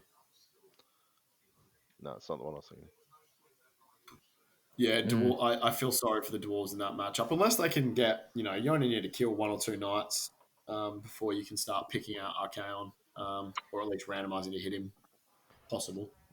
Yeah. But yeah, He's got more shooting, but he doesn't have cannons. He's I got mean, bolt what's throws. Archaon's defenses? Is it a 3-up ward? Yeah, Yeah, because he's got the Eye of three-up Zench, ward. doesn't he? Yes, Yeah. Eye of Shirian. 3-up Apparently, ward. I've got it here. Is he in the Storm of Chaos? He's just in the regular book. I've got He's the just in the book. Hordes of Chaos Oh, book. he I've is, got it is up. he? Yeah, Oh, okay. yeah, it's got a 3-up. He's tough 5 with 4 wounds and a 3-up ward. Yeah. I mean, all you What's need the to do armor is do? get unlucky with like 1 cannon, but Yeah, no, that is and definitely he's hard got a to 1-up do. save, and also you can't wound him at anything better than a 3-up with his magic armor. So it's hard to kill. Sure. Yeah. I mean, maybe if the organ gun has a lucky go of it, can shred his bodyguard, take a wound or 2 off the big man, Yeah. and then hope Slayers can do it. I don't know. Unfortunately, you just need more mobility to be able to dictate how you end up in combat Yeah. with him. That's a problem. Yeah. So even by himself, he's it's just got so many attacks. Like he doubles his attacks when he releases the sword. He goes to 10 attacks. Strength 5. Like, it's ridiculous. 10 attacks. Yeah. It's kind of fitting, actually, that he's playing in what will be the last big 6th edition tournament when he was the one that caused the end times and Destroyed the world. destroyed the world. And, it's kind of funny. Well, yeah. So yeah, that was the other, and then the last list. So the last list I wanted to go through is just literally for lols, because I think this is hilarious. And this is Cameron Atkinson. I would buy this guy a beer. So he's got an all snotling army. I think is it from a White Dwarf? That list? No, back of the book. This Yeah. was with the army book. That's in There the you go. armor. So it's back of the book. So he's got a snotling war boss, which is a Night Goblin big boss with Walloper's 1-hit wonder, and that's it. That's all his characters. He's then got 10 snotling What the hell's bases. a Walloper's 1-hit wonder? It's like 1 attack. It's like 1 strength 10 hit. Right. And it's D6 wounds or something like that, I think. Okay. Oh. Something Then like he's- that. D6 wood. So Shit. 8 snotling bases, 8 snotling bases, 8 snotling bases, 8 snotling bases, 8 snotling bases, 4 snotling bases, 4 snotling bases, 3 snotling bases, 3 snotling bases, 3 snotling bases, 2 snotling bases, 2 snotling bases, 2 snotling bases, 2 snotling bases. I couldn't even do it in one breath. 4 pump wagons. It's just, A lot of wounds there you got to get through. You've it's like got to admire the dedication, Yeah. because you can take giants in the snotling list, and I've theory crafted this list before. You max out pump wagons, you take 2 giants, and then you need 55 snotling bases to fill out 2,000 points. And the man traded in giants for more snotlings. It's 4 wounds a base, isn't it? For snotlings or 5? yep. I don't Can't know. remember if it's 4 or 5. 5, if memory Yeah. serves. I don't It's a know. lot, and they're The unstable but unbreakable. I think Yep. being swarm. Yeah. I'm not sure if they're unstable in this No, they're not. edition. I know, Oh, They're not. Yeah, they but stick. they're actually kind of not great swarms. I remember I ran a decent block of snotlings one time, and it just got wrecked by Skaven rat swarms. So just There are only That 3 up. wounds Yeah. per base. oh 3 really? wounds, 3 I don't think attacks. so. really. Ooh. Oh, that's not as bad. What's their actual leadership value? 10? Don't know why Right. that. Right. So I can't even blow it up with the Oh, casket very good. they're they're unbreakable unbreakable. though, aren't they? No, right? just- Yeah. No, I was just thinking more for like if Yeah. the casket went off. Yeah, But if their leadership Huh. 10, damn it. I don't think the casket works on unbreakable models. Yeah, it does. It does because it's not a leadership test. What? It's Does just it? it's just leadership plus 2. Yeah, I think it Yeah. was FAQ'd. It's not a Banshee Scream. Yeah. It Gotcha. works, but I mean, leadership too, you got to be rolling 11 or 12s to do any damage on it, really. Yeah. Yeah. I But yeah, don't so know. that's the I'm other just, list I just wanted to. It's funny, but just gonna get swarmed. It's going to ruin. It's going to ruin someone's they're day. 40s, aren't they? Like, I'm just wondering how big this army is when you lay it out, because it looks. Yeah, they're 40s. I think he's posted some photos of it a month or two ago. Oh, did he? Up on the Facebook cool. somewhere. Looked amazing. Are they like G-dub snotlings, or has he found like heaps of 3D print ones, or you can't tell because they're too small? tiny. I don't know. Yeah. Some of them are so funny. I love my stuff. Like, they're so cool. Like the drunk pair and the dude got his ass out and stuff. They're good. They're funny. I'm trying to get a Snotling force together, and the challenge is only Games Workshop official one. Right. Yeah. I think I'm up to like 20, but God, it's already more than I'd ever use. Yeah. Like 20 snotling bases, you mean, that you've got now? Yeah, and I'm not being stingy. Right. It's 5 snotlings a base. Yeah. So That's cool. I'm just trying to work this out, but so you're like, all right, for the 10 base snotling block. That's his big block. That's his big block. You got 30 wounds to get through. I don't care what you got. That's the massive tar pit. You got all these other tar pits. Archaon. He's not killing you. You're not killing him. You're just going to be this big tar pit for. Oh, he just can't. It doesn't even matter if you kill him because he's got all these other ones. Yeah, I following him. know. I'm just. It's kind of weird and clever in its own way. Yeah. It's The like scenario. game The Cameron. problem is he's not going to win any of the scenarios, is he? Really? Because it all has to do with characters and champions, and he's got diddly. But at the same time, it's you're not fun. going to be. I don't know if you're going to be 20-0ing him at the same time. Like, it's going to be a bit. Yeah, I mean, I don't know. It'll be hard. For the High Elf Sea Patrol list. It's like one of those at the arcade like shooting gallery games. They just kept coming. Where it's about getting the high score. Yeah, what would his breakpoint be for the scenario 4? Is it 1?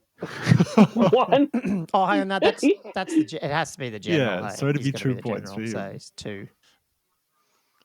Yeah. So he's auto. Does Hang he on, auto is it 2 Yeah, or I below can't you remember break? if it's 2 Yeah, or so he's below, or auto-broken. whether it's. I think it was. I don't have it in front of me. I can't remember. We did play it. I think you get it to 2, don't you, Andrew, and then it's broken. I think that Yeah. might I be think the it case. was. But Yeah. he's going to put that in that 30 wound block. Hey, no matter what you commit to that 30 wound block, you're going to get swarmed. And then you're stuck. Yeah, but You know what? Yeah, I even for actually true rollers. wonder because Can you put him in there if you no? Oh, it's not. Yeah, the that's what Warboss, I mean. yeah. exactly it doesn't say what base size the Snotling Warboss should be on. It just says he's a Night Goblin Big Boss. So if he's running around on a 20mm, he's not able to join any of these units, and he's he can't even benefit from protection from them because they're different swarms. size. Yeah, they're not the same unit type. So you don't. You 6th edition, you just can't get put them on the instantly end. sniped. Like, yeah. Okay. Yeah, right. Oh, okay, well, that's maybe. Yeah. It seems like they would have. I wonder. Yeah. Because I don't think anyone cared enough about the Snotling army list to actually FAQ Yeah, because it it. feels like they probably would be okay with doing Yeah. that. You know, like just to make it slightly. Yeah, usable. like if he rocks up with it on a 40mm base and joins a Snotling unit with it, I don't. I'll be happy with that. Yeah, No. I don't have any complaints, and it'll be fine. Would you guys commit to combat, Bart? That's my question. Would you commit to combat with that, one of those big blocks? Snotlings are garbage. You could chew through it. 100%. But there's a lot of garbage there problem- that you got to chew through. Yeah, but they don't get supporting attacks. They don't get anything. But they're not breaking. You've got to so still play it get on through your the wounds. terms. Yeah. Making the Snotlings come to Yeah, you. so like I think depending on what I was using, I would potentially corner against this. Yeah. You know, if I had a block heavy infantry army, I'm gonna deploy in the corner, depending on the scenario as well, obviously. Yeah. And I'm just gonna be like, well, you can only, it's like the hot gates, right? You know, Yeah. 300. make the numbers count for nothing. He can't fit as that many bases in. Nah, so nah. it's just going to become a meat meal of him just throwing snotlings against me. And I'm just, it's kind of what I imagine sure- North Queensland. Yeah. I'm sure It's like people are going to be winning. Queensland with a base Yeah. and I cane think top. maybe you're overthinking it. It's you don't really need to be a tactical genius to deal with the snotling. Oh no, I'm Yeah, just saying, like it's going to be hard to get a 20-0 off that list. Like I reckon it would be personally. Yeah. If you get flanked That's by all it, I'm though, saying. that's more what I'm getting. Just because you can't break them, you have to kill them all one by one, and you won't have enough time to do so. Yeah. You got to kill them. Yeah. It doesn't bother me. But I think aren't it's they funny. only They're only 3 wounds? per base. Tough 2. And what are they? Yeah, tough 2 or tough 1? Strength Tough 2. Yeah. Yeah, let me. Yeah, I think you'd knock a good few out of turn, but yeah, it's. And you're probably winning all the It'll be fun. like the objectives. Well, you're points, winning all the you know? scenarios. Oh yeah, you're getting all the objectives. And the other thing is, it doesn't matter. It's one of those lists that you just might as well go at it anyway because he can't hurt you anyway. So Yeah. Maybe Oh, the yeah. pump I mean, the wagons. only danger is the pump wagons. you get rid of them. And the shame in getting walloped. Yeah, but the wallop. If Archaon gets walloped, he's never going to live it down. We're going to have to get a new Ever Chosen. He's gone. So you Maybe got this over guy could 200 actually- wounds you got to get through. That's a lot of wounds. Maybe he should have been around in 2015, and then we wouldn't have to re-release the game because he would have stopped Archaon. Yeah. Oh yeah, I mean the end times authors really dropped the ball by the Snotling war boss not showing up for that final fight. Yep. Ooh, whose is this? Oh, this is. I was working. I thought that was one. This is who he's playing against. Oh, that's who he's going against. Yeah, and I was like, I thought that was just going down, but it's actually 2 columns. Okay, now I get it. I couldn't see where all the stuff was.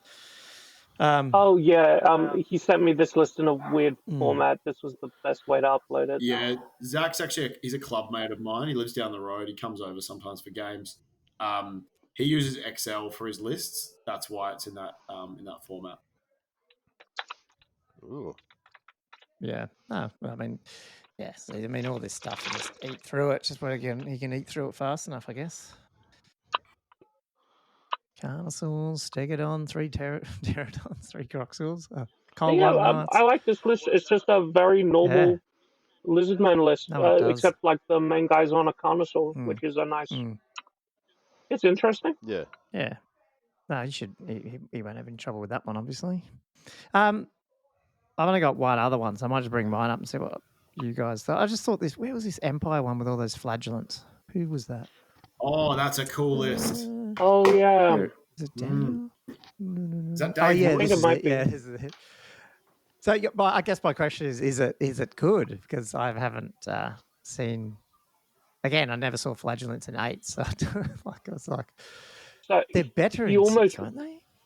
He almost really stuffed up. His only 2 2 of his characters are Sigmarite priests. You got the Art Collector, you got the Warrior Priest. Yeah. And if you scroll down, he had one big block of knights, which were Knights of the White Wolf. Which legally, Ulrich and Sigmar stuff don't go together. Right, okay. Yeah. So we told him, hey, are you aware that this is a thing? And he said, oh. And changed it. Okay. Yeah, so this list, just so the listeners, it's a Archlector of Sigma on a warhorse, and then a Warrior Priest on a warhorse, and like you just said, Paddy, there's 8. Is it 8? Oh, 9 technically. Inner Circle Knights. Yeah. Is that right with the champ? Is that how it reads? But I think it's a big block of knights. He's either converted or he's done them up really nice with all these big like hammers and stuff, and we're kind of like, oh, we really want to facilitate your ability to use this unit, which is why we pulled out the old Knightly Order upgrade PDF and was like, how can we make this unit like let it represent how he's modeled it. It was you can apparently if you pay an extra few points per night, you can put cavalry hammers are great weapons and sort of theme it up a bit, which is I think so they're just not. They've got all the rules of a White Wolf, but they're just essentially not effectively. essentially. Yeah, cool. Oh, kind of, yeah. Okay. The list is also actually slightly illegal in a different way. The Art Collector was not a book unit. He came in a White Dwarf, and the army list is using the Sigmarite, flagellant army. Says that your general must be a warrior priest, and you cannot take anyone else, basically. Yeah. But that means your general's got to be a hero level that's person. Is that because it didn't exist as a lord in the book when they were writing that. Yeah. That's right. Okay. So we basically said it passes the sniff test. If this had existed at the time, it would have been in this list for sure. Yeah, no, it's cool. And then you've got so 2 battle level 2s, battle wizards, and then 3 units of free company. Some with light armor and then is it 3 units of 19 flagellants? Love it. Yeah. Cool. And then just some pistoliers. Because flagellants, they're unbreakable too, aren't they? Yeah. I think I was trying to, because I remember when we did the Empire review and I was looking at the differences between the flagellants in 6th, 7th, and 8th, and then I couldn't remember which one were better. But I think they are better in that rule they have in 6th, isn't it? I can't remember. Because I mean, one of them they were better toughness, and then they brought it back down. I can't remember which way it is. I have to have a look. 7th edition, I think that was better. Maybe it was. Maybe it was, because I had all the Empire books out, and I was like, "Oh, that would have been good if they kept them the same." But they're looking pretty decent in Old World. Oh, I haven't looked at that yet. I haven't looked at the Feel Empire No Pain or whatever. Yeah, cool. Oh yeah, sweet. Yeah. That list has been drawn against that slightly ridiculous 20 Errant Knight unit llamas. Is it? Ooh, interesting. I think this list actually does very well against that because you can't. It's just you can't kill them. The little Knights Errant are not going to get through the flagellant. No, not at all. And then they're not also going to punch into these guys, the knightly orders, would they? They might do a bit of a damage on the first go, but it depends on what prayers. If you got 2 units on the charge, maybe.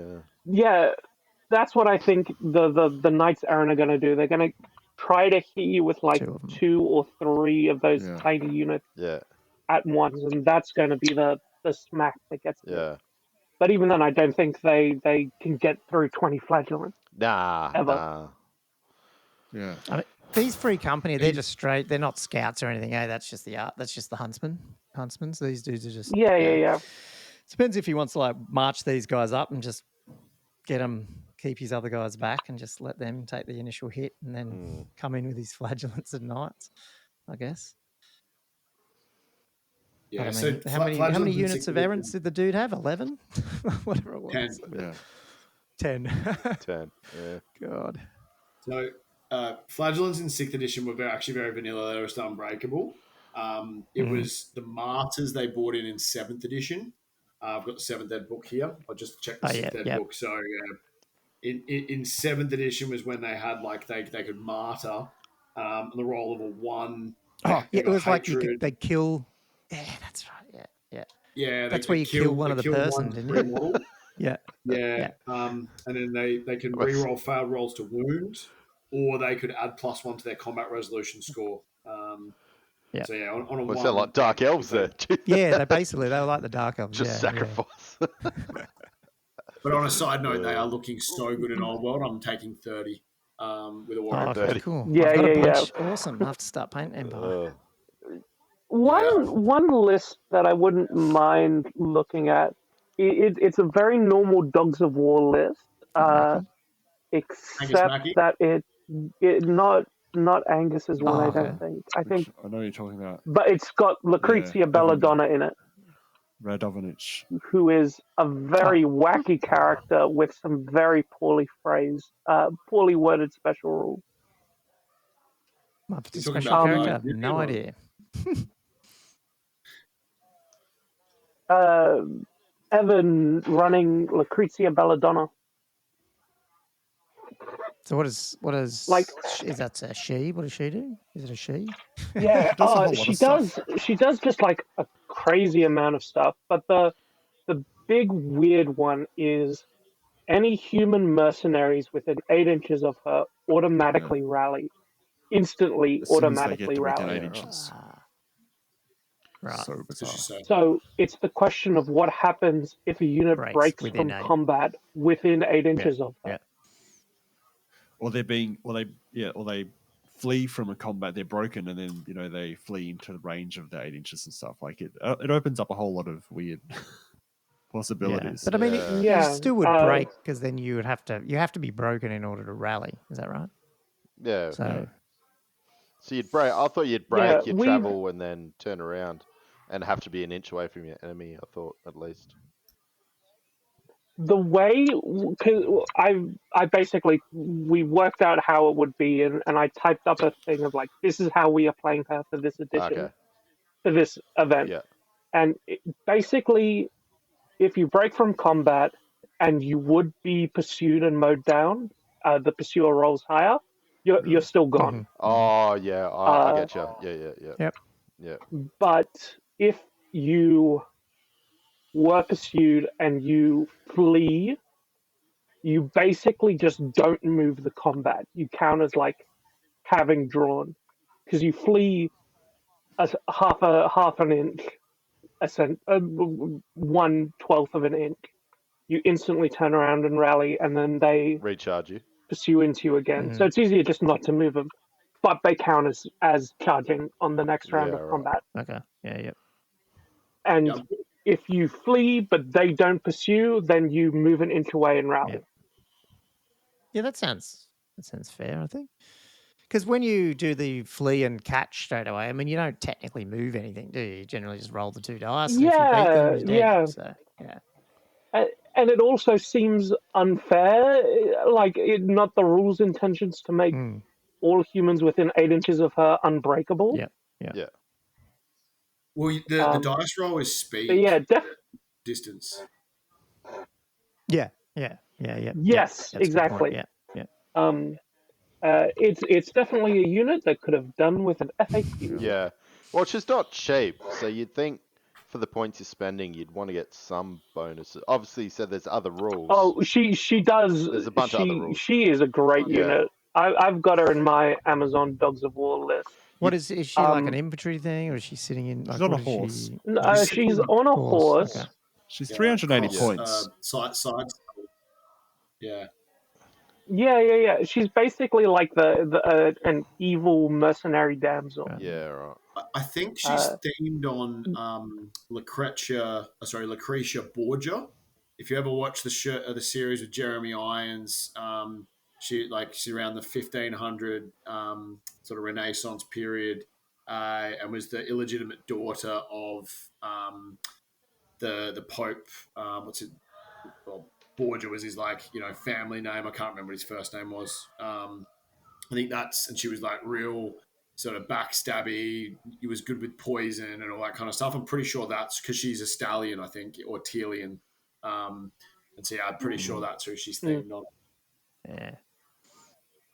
But yeah, she's got a whole bag of tricks. Because she can.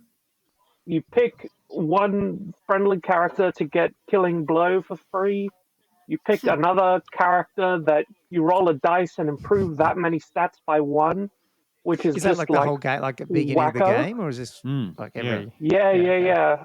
Like, but if you roll a 1, you take a wound instead. yeah.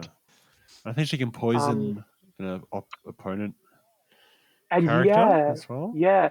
Every enemy character needs to roll a dice, and on a 1 to 3, they start the game with 1 less wound. Yeah. That's crazy. Very funny against Skaven, because those Warlock engineers are relying on having 1 spare wound to stay in the game past turn 2. Oh, that's good.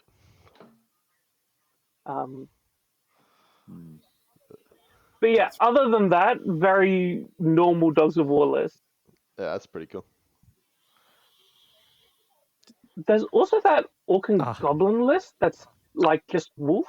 Is this the Grom one? just Wolf Riders and Wolf Chariots. Oh, yeah. This is the guy who wanted to run Grom, but didn't end up doing Oh, he it. did. I Okay, did I didn't discovered see that he that. changed his Okay. list like today. I didn't even realise that. Oh, okay. Does that mean he gets I penalty think- or not? How does that work? I've not been very good at sending you stuff that gets sent to me. Oh, it's fine. It worked Yeah. because he was just like, "Hey, that's the old list." I was like, Is "Oh, this okay, I'll the just put a one? new one up." No. Which this one is isn't that the one? No, it's Ed Crompton. No, that's not it. I was going to say. Saw some rock lobbers there. This is. I just thought it was because I remember seeing all the Wolf Riders and I wrote it down Yeah. here. I wanted to talk about that, but okay, we've talked about it. Oh, God, I He can't doesn't see have that. it. He doesn't have Grom anymore. Damn. I mean, my Coke bottle I was glasses. I can't read I was that. quite disappointed in my email back to him saying, "Oh, thanks for the new list. It pains me, physically pains me to be taking Grom off. I'm very upset with you." Oh dear. I mean, it makes sense, I guess, but Grom would have been fun Yeah. to see. Wolf Riders. That's Oh, our he's hot got a so lot of. much He's got a Wolf high Riders. fortitude for the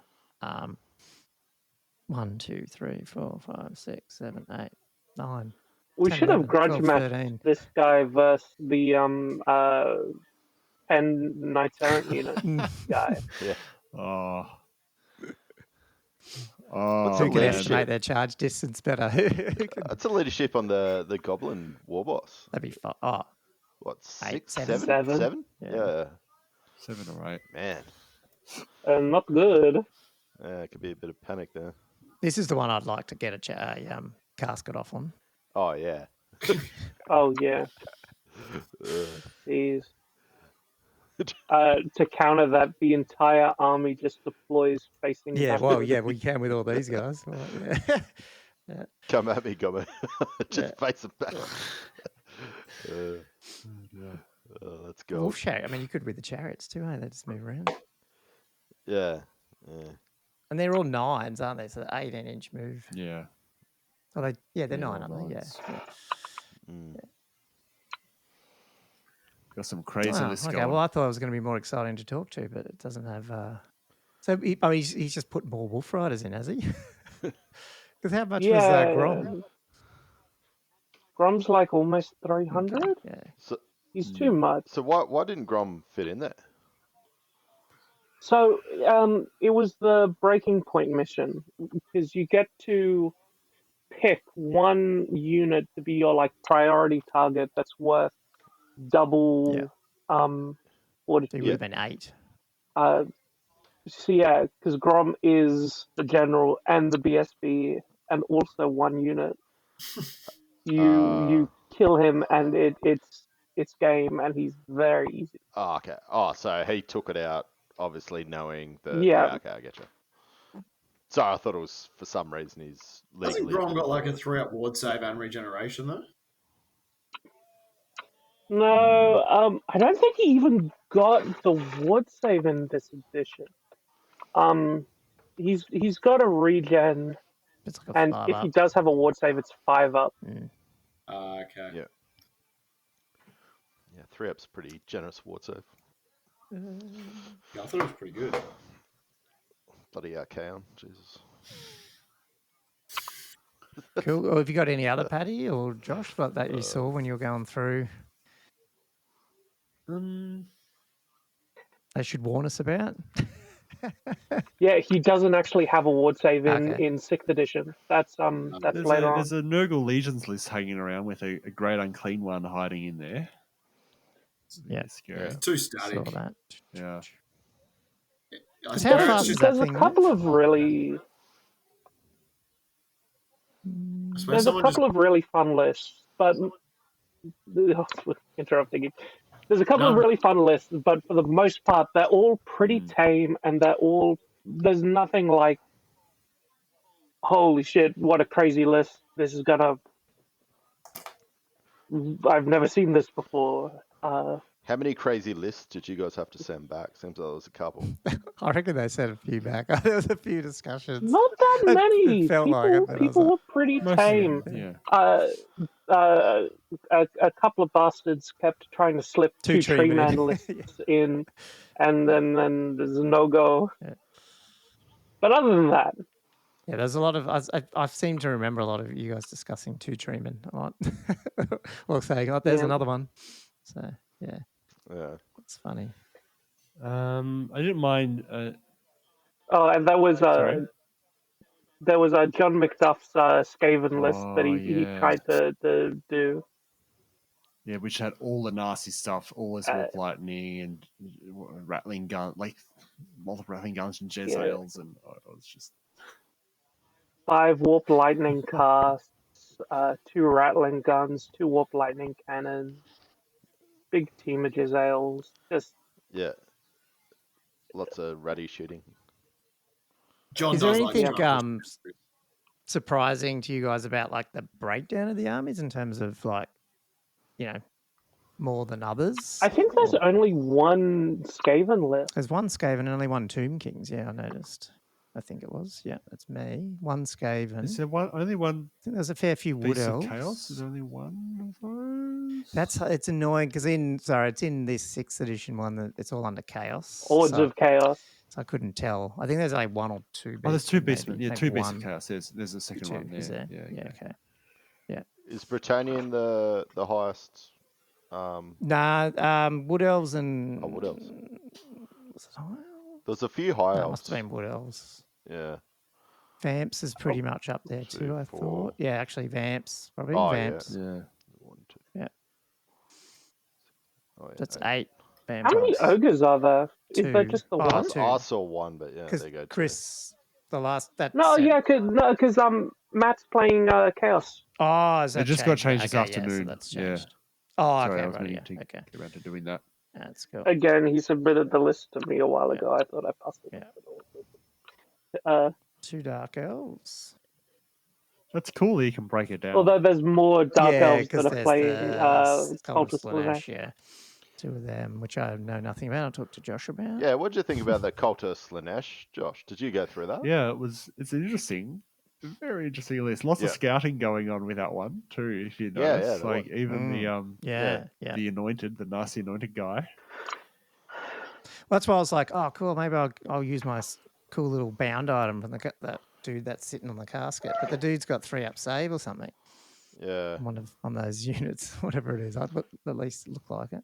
Huh? Which one is it? Was there 3 sorcerers or 2 sorcerers? There's a bit of magic. I think there's because the anointed is also a level 2 as well, and then he's got multiple level and Dark Elves 2 level have 1s access and not level 2. to some. Okay, yeah. There's some pretty good cheap magic items where it's like here's just +1 power dice, here's just +1 dispel dice. Yeah. It's funny because there's not a lot of big units. Like, you got like these little smaller units, but obviously they But these special character dudes, these man flayers. Oh, those are crazy. Three-up they're like save. maybe twice as expensive as they should be. Right, okay. Both on eBay and the book. What was that, mate? I was going to say both on eBay and in the book. Oh. They're pretty cool looking models. They were made to order a while ago. Yeah. I've got 14 of them. They're beautiful. Yeah. All the skin cloaks.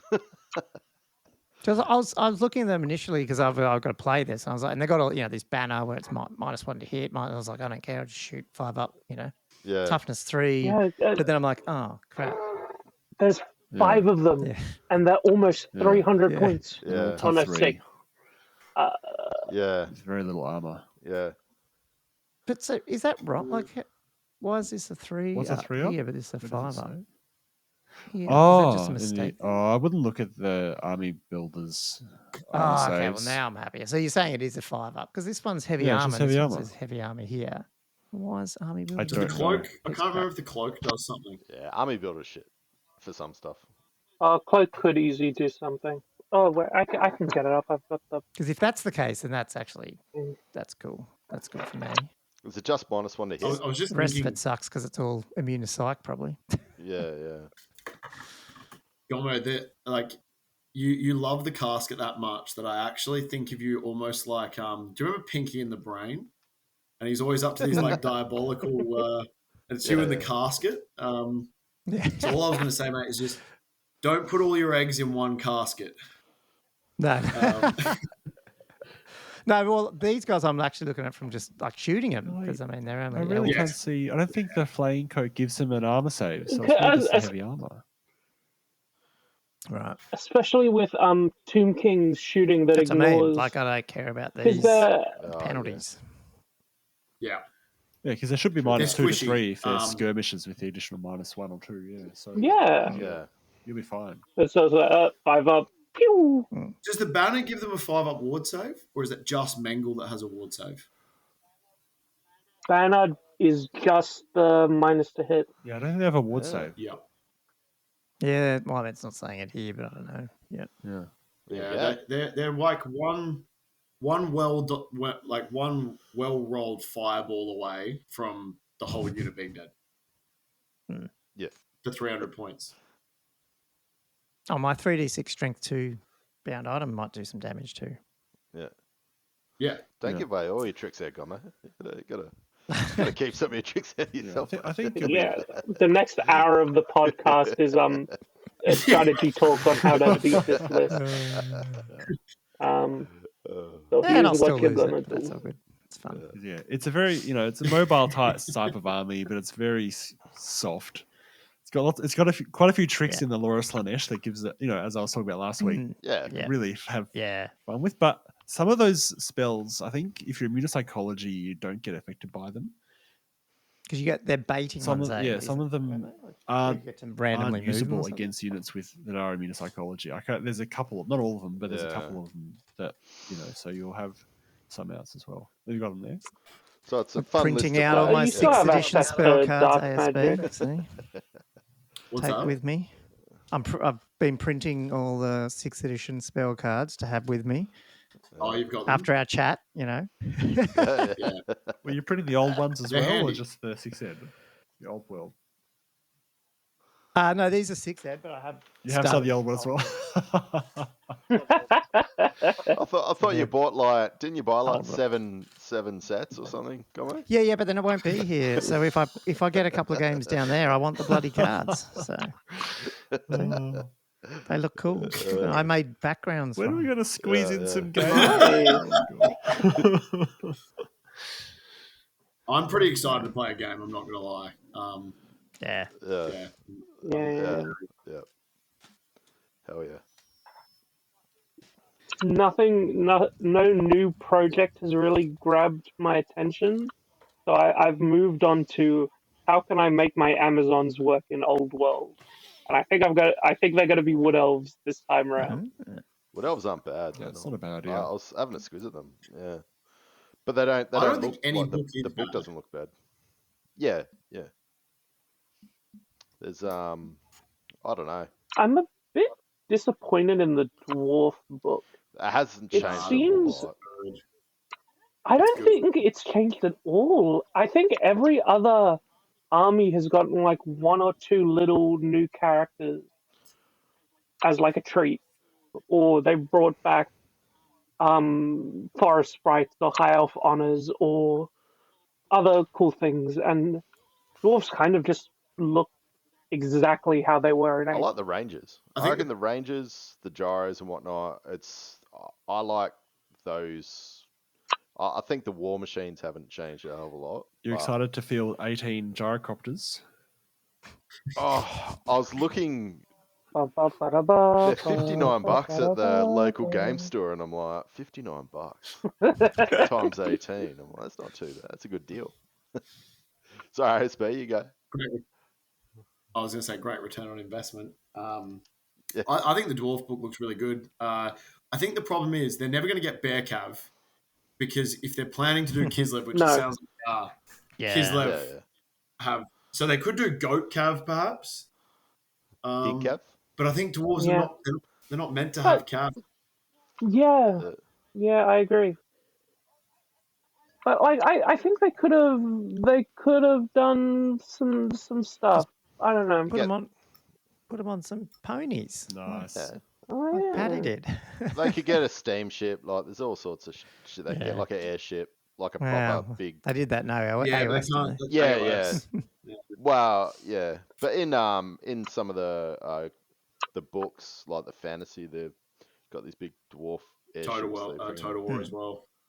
Yeah. Yeah, so I would have liked to see some options where you could take like a minor themed army and have like yeah, a lot of it just like coming up from the ground, yeah. There wasn't. or something to make like what are they called? The iron breakers with guns. Iron Drakes. Like maybe The Iron something that Drakes. makes them special, Yeah, so you could have like because I've never seen them actually be used. Iron Drake, no, they usually. Yeah. but they seem like a interesting unit that. And so there's nothing in Is Old that- World you would have seen to make you take them in the... Because you didn't mention them when you were going Well, through it. it's last week, just Andrew. they're Yeah. just normal rare. Yeah. Too much to Stuff. compete with too, probably. Oh, for the Yeah. Iron Drake. Oh, they're alright. I just find that like a. It's kind of like a. But they're quick to fire. They but just as a whole, I find dwarves are quite static and can be a little bit boring. It's everyone's got to kind of come to you. That's the only thing. But hopefully Is- with okay. I was going to say, is anyone else finding it really, really challenging going back to percentages? I know 8th edition was percentages, 9th age was Yeah. percentages. I think WAP was as well. Because, like, I'm writing Empire lists, right? I'm like, okay, I want 2 Griffins because I want my BSB on a Griffin. I want a General on a Griffin. Okay, I want one of each Warrior Priest because I want the Sigmar Warrior Priest on foot in a unit of flaggies for the reroll ones and to give them a 5 from shooting. I'm like, and I want an Auric Warrior Priest on a unit of knights. All of a sudden, I'm spending, and I need a Wizard Lord because I can't be not so much for casting. I just want him for magic defense. That's it. I don't actually care about getting spells off. And all of a sudden, I'm like, that's 850 points on characters in a 2,000 point Yeah, army. it's a lot of characters. Then you're really going to spend relies 500 on points on actually- core. Yeah. Yeah, then 500 points on core. I'm like, okay, I can have 1 unit of demigriffs, and that's my army. It's, Well, I found that, I don't know if you saw the YouTube video, I just fiddled around with the Tomb King one and just adding up the core, especially with Tomb Kings, you're like, oh God, another unit of skeletons, another unit, like just to try and make it up. Whereas in 6, you just sort of didn't notice it. It was, yeah. I do Yeah. like that you can spend 1,000 points on crazy, fully kitted out characters. And it won't necessarily be good, but you do have the option. That's Yeah. one I of the think best there's ways. We certain- were discussing this the other day, just getting an army out, like, because you get some good special units, you fill out your core, and then you just pad out your characters and you've got an army. Even it might not be the best army, but it's like, it's an army. Yeah. I mean, there's certain books that can do it better, right? Like Chaos Warriors, they do it well. High Elves, to an extent, do that well. Wood Elves, even if they go Forest Dragon, but I think there's really, Empire struggle with that. It might even actually just be Empire that can't do that well because, it's. I have looked at going all Cav, so it's like a couple of units of Knights, a couple of units of Outriders, and then just as many Griffins as I can fit onto the table and into the points allowance. But it's So I haven't even looked at the Empire too much, but are the normal core Knights now back to 3-up save, was it? And then it's the inner circle ones are 2-up? Wow, that's a big change. Like I know all the armor's been nerfed, but to go from 1-up back to 3-up is like, whoa. I think the challenge that I'm finding is just what core I want to use, what infantry, whether I go spears, etc. But one thing I'm absolutely loving though is Huntsmen are no longer 0 to 1. It's 5 models in a unit. Nice. So I've been playing around with lists that have 4 units of 5 Huntsmen. They scout and vanguard and have reserve move. So I'm looking at going. That's an awesome rule. Yeah. So basically, I could be. And you've got that. And they can go straight. You've got that through. magic elf bow that they've got. You can make your own Marcus Wolfheart. Oh, okay. I'll have to look at So the I'm book. looking at a BSB on a Griffin. with the banner, or potentially with the 60-point banner that basically makes everyone. I can't actually remember what it does, so I'm not even talk about it. But definitely, so BSB with a Griffin with Dragon Bow. And he's basically a mobile monster hunter. And when he needs to commit to combat, he will as a counter charger. But he just flies around with his BSB. And then, General and a Griffin. And BSBs are able to take so much more than just the banner now. There's like very few limitations on that. Yeah. Just good and bad. Well, I mean, they can go on it's a good. Griffin. Yeah. And the best thing, the wizarding hat is now not 100 points. Awesome. It's half off. We've got it on sale. I've got a Night Goblin War Boss on a Great Cave Squig that I've converted up to have the wizarding hat. And he's always been garbage, but now I can give him some I can give him a ward save. Have you got a hat for him? Have you got maybe a miniature version of the house sorting hat out of like Harry Potter? Maybe I've pretty much just used the Skarsnik model for him, but he's on a converted Celestial Hurricanum that's being pulled by one of the new Mangler Squids. Oh God! Wow. Well, you might find a lot of those Celestial Hurricanums on eBay as well. Anyway, because they're going cheap. It's just this huge 3-wound, no defense model that like one round of shooting from like 10 crossbowmen and he's gone. That's good. Yeah, I'm excited.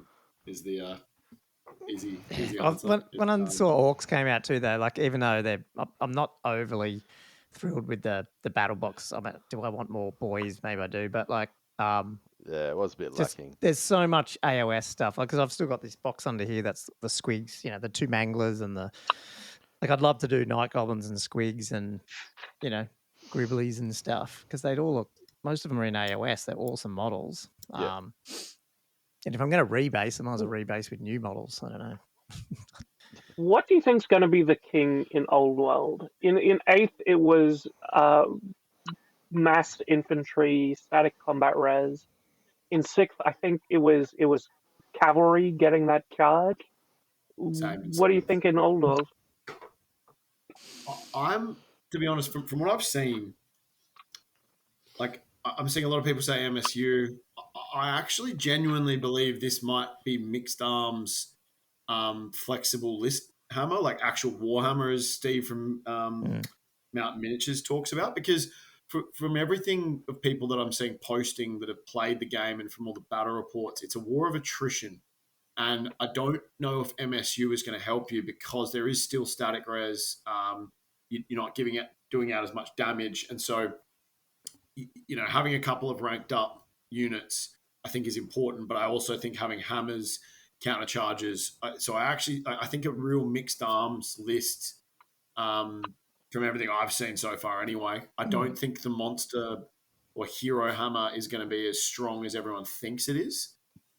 Because like you've got the double unit strength auto break thing. If you fluff your attacks. I mean, don't get me wrong. If you just run around with 4, like in an Empire list, I think you can actually take. If you go like real budget, I don't think you can get 5 Griffins, but I think you can get 4. You look at lists like that.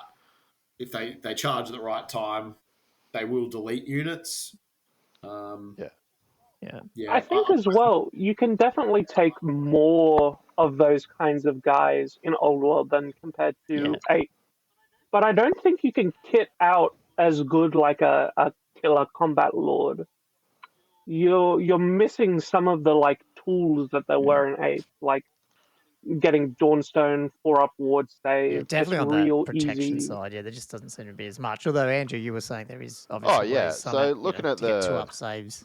Well, the Chaos Lord I was looking at, and a few other people have said this. You're looking at on the dragon, it's got like 8 or 9 wounds or something stupid, and he's rocking a 2-up rerollable with a 5-up ward, and it's like, how do you dent that? Like it's Yeah, when the AP's down and number of wounds caused by machines. yeah, is yeah, down. Yeah. So unless you're specifically targeting that type of monster, and you'd need a very like even with dwarves, I'm like, well, I'm going to take a dragon, like you know, or well, no, it'll be a demon slayer. I mean, you still got to get him into combat with that lord, don't you? It's like it can be quite hard, and you know, you're looking at bloody cannons, and it's like, well, how many cannons are you going to take? Like, it's almost like you got to tool up to just to counter that. It's a very hard thing to counter unless you're kind of tooled up for it. Can't he, with the Monster Slayer special rule? Yeah. Would that just like instantly delete him if it went through? Oh, it's D3 wounds. Monster. Yeah, but isn't that like the heroic killing blow one? Yeah, but it's definitely a lot easier to get than heroic killing blow was. Yeah, so the Dragon Slayer's got it, and then the Demon Slayer's got it. You still got to get him into combat with that dragon, like you know. It's one of those things because they're not very mobile. When you're movement 3.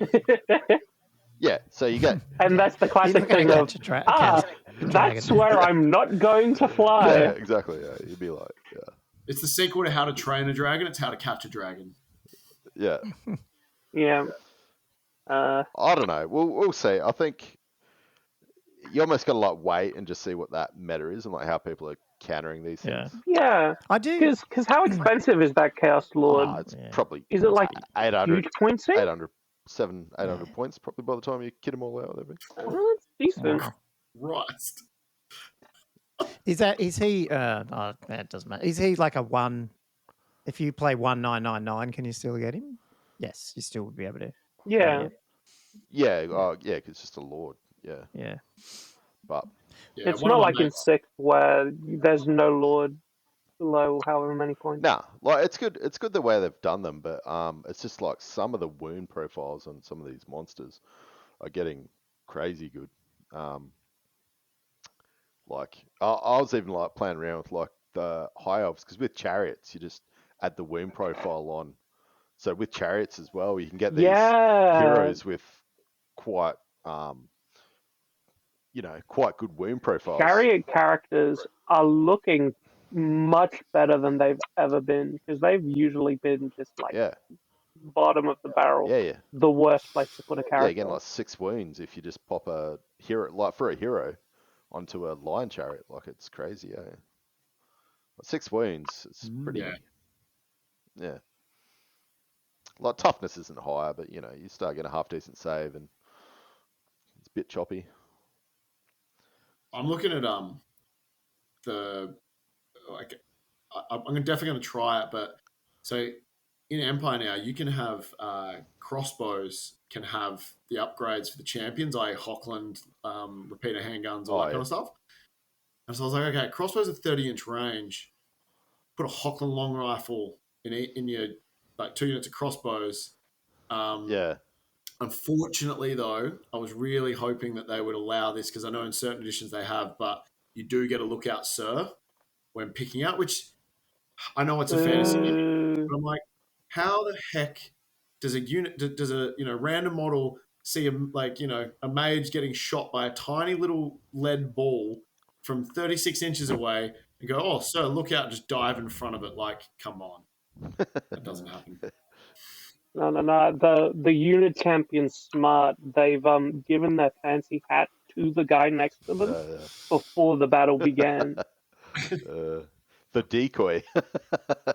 That's it. Just wear this hat, son.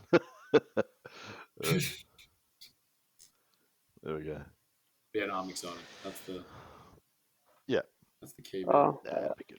I was looking at Wood Elf stuff, and I saw all of these items existed in 6th edition. The bow that lets you shoot as many times as you've got attack, and the Hail of Doom arrow that lets you was it back? Is it shoot it? It's a small blast template. Yeah. But it's not like 3d6 shots anymore. It's a template. Wow. And I was wondering if you could use them at the same time to shoot 4 Hail of Doom arrows into a unit, but it doesn't say specifically that you can't. but I don't think you can. Yeah. Oh man, I gotta Well, read it's going to more be a these lot of rules. reading and a lot of learning, Yeah. that's for sure. Right after Cancon, I'll have Hopefully more a lot of time to playing. read There was, up on this.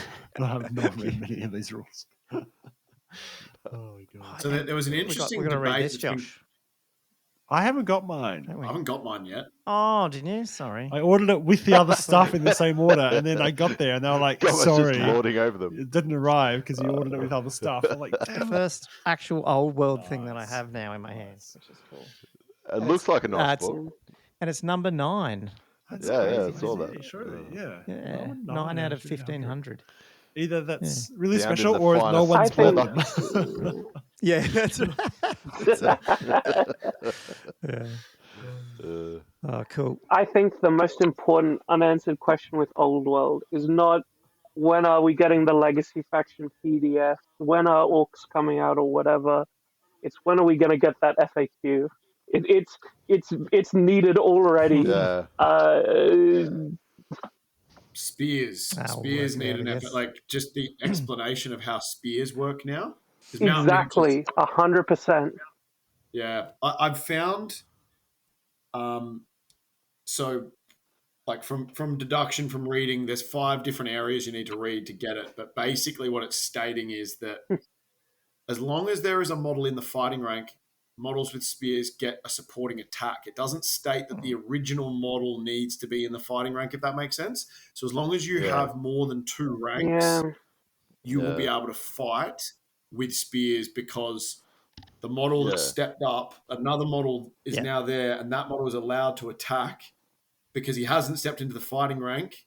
And the rule stipulates that the model fighting from the second rank, as long as the attack, like the wounds don't flow over. So I'll give you an example. Yeah. I've got a unit of 15 spearmen, 5 wide, 4 die, so the front rank dies. I will get the attacks from the second rank. Mountain Miniature said you don't. You will, as long as you don't go down to 2 ranks, if that makes sense, because Yeah, otherwise that's that how I person's now play it. stepped up. But Yeah. yeah. Yeah, I but yeah, think it could potentially still work even if you've got 2 ranks. If you've got 10 spearmen, two ranks of 5, and 3 of them die in the front rank. If step up happens immediately, then you've only got the 4 guys attacking. Oh, I can see what you're saying. But if they do their attacks and then they step up, no, it's immediate. then you've got the full 7 guys left or whatever. Yeah, so it happens at the initiative step. So, a chariot charges them at initiative 10, kills 4. Then the next initiative step takes over, i.e. those models have now stepped up into the front rank before they get to attack. Does it actually say that exactly when step up happens? Yes, because it talks. It's in the. That's what I mean. It's on like 5 different pages. I do like the fact they've put in an index, but it's not. It's not a 9th age index, put it that way. But even 9th age index wasn't that great. They'd have like, please see special rule here on page 55. Then you go to page 55, it's like, as per page 78. You're like, Yeah, and everyone's yeah. like, 9th age At least is it's so good. clickable It's in this, like where you click the page 59 or whatever, and it jumps over. Choose your own adventure novel. Yeah. Purpose of Cool. screwing with Hey, you. we went from Cancon there, which is good. Well, I think we wrapped that up into Old World, which was kind of cool. Quite But no, seamless, I would Slight argue. detour. Slight detour. Yeah, it's probably a good time though. Maybe should we close it out soon though, guys? Is there anything else you want to chat about there? I mean, obviously we'll have a lot of discussions during CanCon too. I want to try to get some audio down there. We should try that and some interviews of people and do an episode down there. But yeah, we'll definitely have you two back on chatting Old World, that's for sure. And I think ASP's pretty keen to talk lore too. He's a lore master. Ooh. In more ways than one. I do enjoy the lore.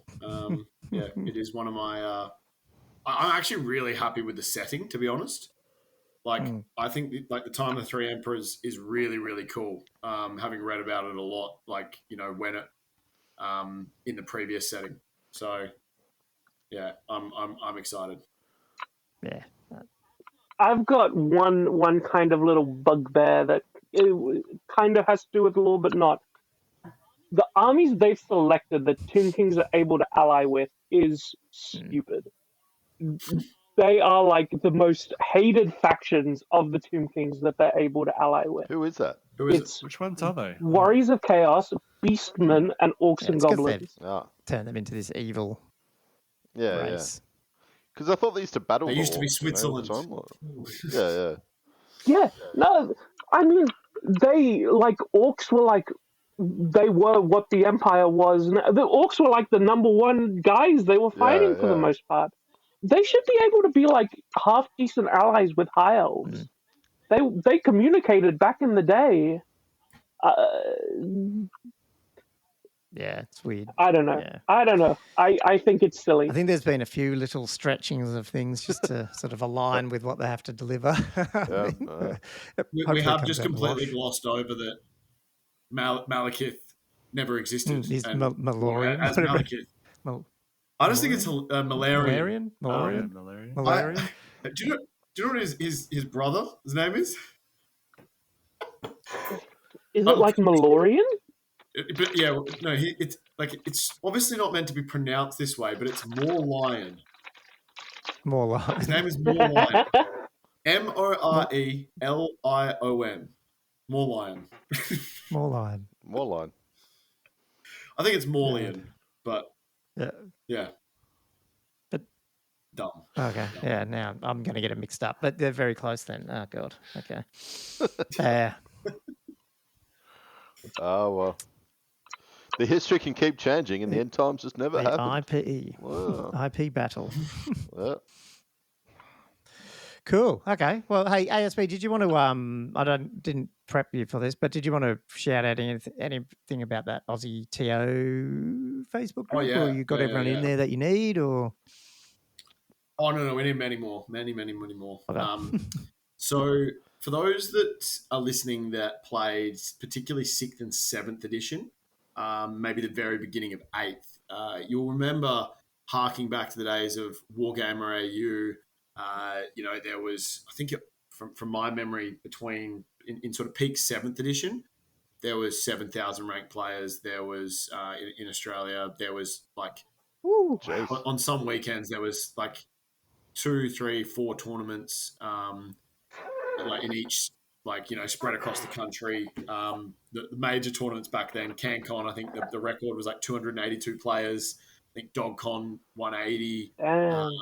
Oktoberfest and Convic were in the sort of 130s to 140s, and it was a pretty cool time. I unfortunately was a 16, 17-year-old and couldn't travel, so I had to settle with South Australian tournaments where our biggest we sort of range between like anywhere from 20 to 50 for our events, but it would be great to get back to a scene like that. I think to have a unified Masters system with rankings, but maybe with a little bit less of it's often referred to as the Warhammer Fantasy Mafia, where it was sort of ruled by a group of guys. I think what I would like to see is a community ruled communism basically.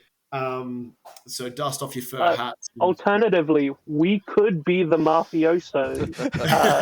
We could get in on the ground floor and rule with an iron fist. This is how the Soviets started. But yeah, so kind of an idea that I've had is that we actually form a committee, and anyone can join. Anyone in Australia that plays. The only commitment is that you need to commit to the next committee meeting, and after that, your commitment is done. If you want to leave, you can. Anyone that wants to stay can stay. Obviously, there would be some form of action plan. People that stay long term would probably have designated roles, i.e., secretary, treasurers, tech guy, i.e., Gomo. And the idea of that would be to eventually try and form this and get it established as a not-for-profit. If that was to occur, you get access to apply for certain government grants. So kind of the vision would be, long term, you've got each state having its own set of mats, terrain, all stored at say a big tournament venue, like a hall that's central-ish in each capital city, where you can then start hosting a tournament, and then you could switch the masters, so each state gets to host it, and it alternates. And that way it's a bit more fair than always traveling. You could even, depending on how something like that went, you could get to a point perhaps, I haven't looked into too much details of those government grants. I know my cricket club got one for 70 grand a couple of years ago, but you could even get to a point where if you qualify for the Masters, that committee kitty of those grants actually pays for the tickets for the Masters invitation players to get flown to the state they're in, and maybe their accommodation or something like that. Nice. So yeah, that's kind of a vision. So have a look if you haven't already. It is Warhammer tournaments. Sorry, Warhammer the Old World. Let me read exactly what it is. 1 second. Wargamers of the world unite. Where is it? So it's We have Australia. nothing to lose but small bits of models onto carpeted floors. So Australia-Warhammer Old World tournaments. But yeah, again, this is it should be about the community, and run by the community, I think, rather than having 2 or 3 guys that sort of rule the roost and dictate everything and gatekeep it. I think it should be an open forum where everyone's ideas are valid, and their opinions are heard, and it's sort of a vote system as to what decisions are made on things like rankings, masters, etc. So yeah, that's my TED talk.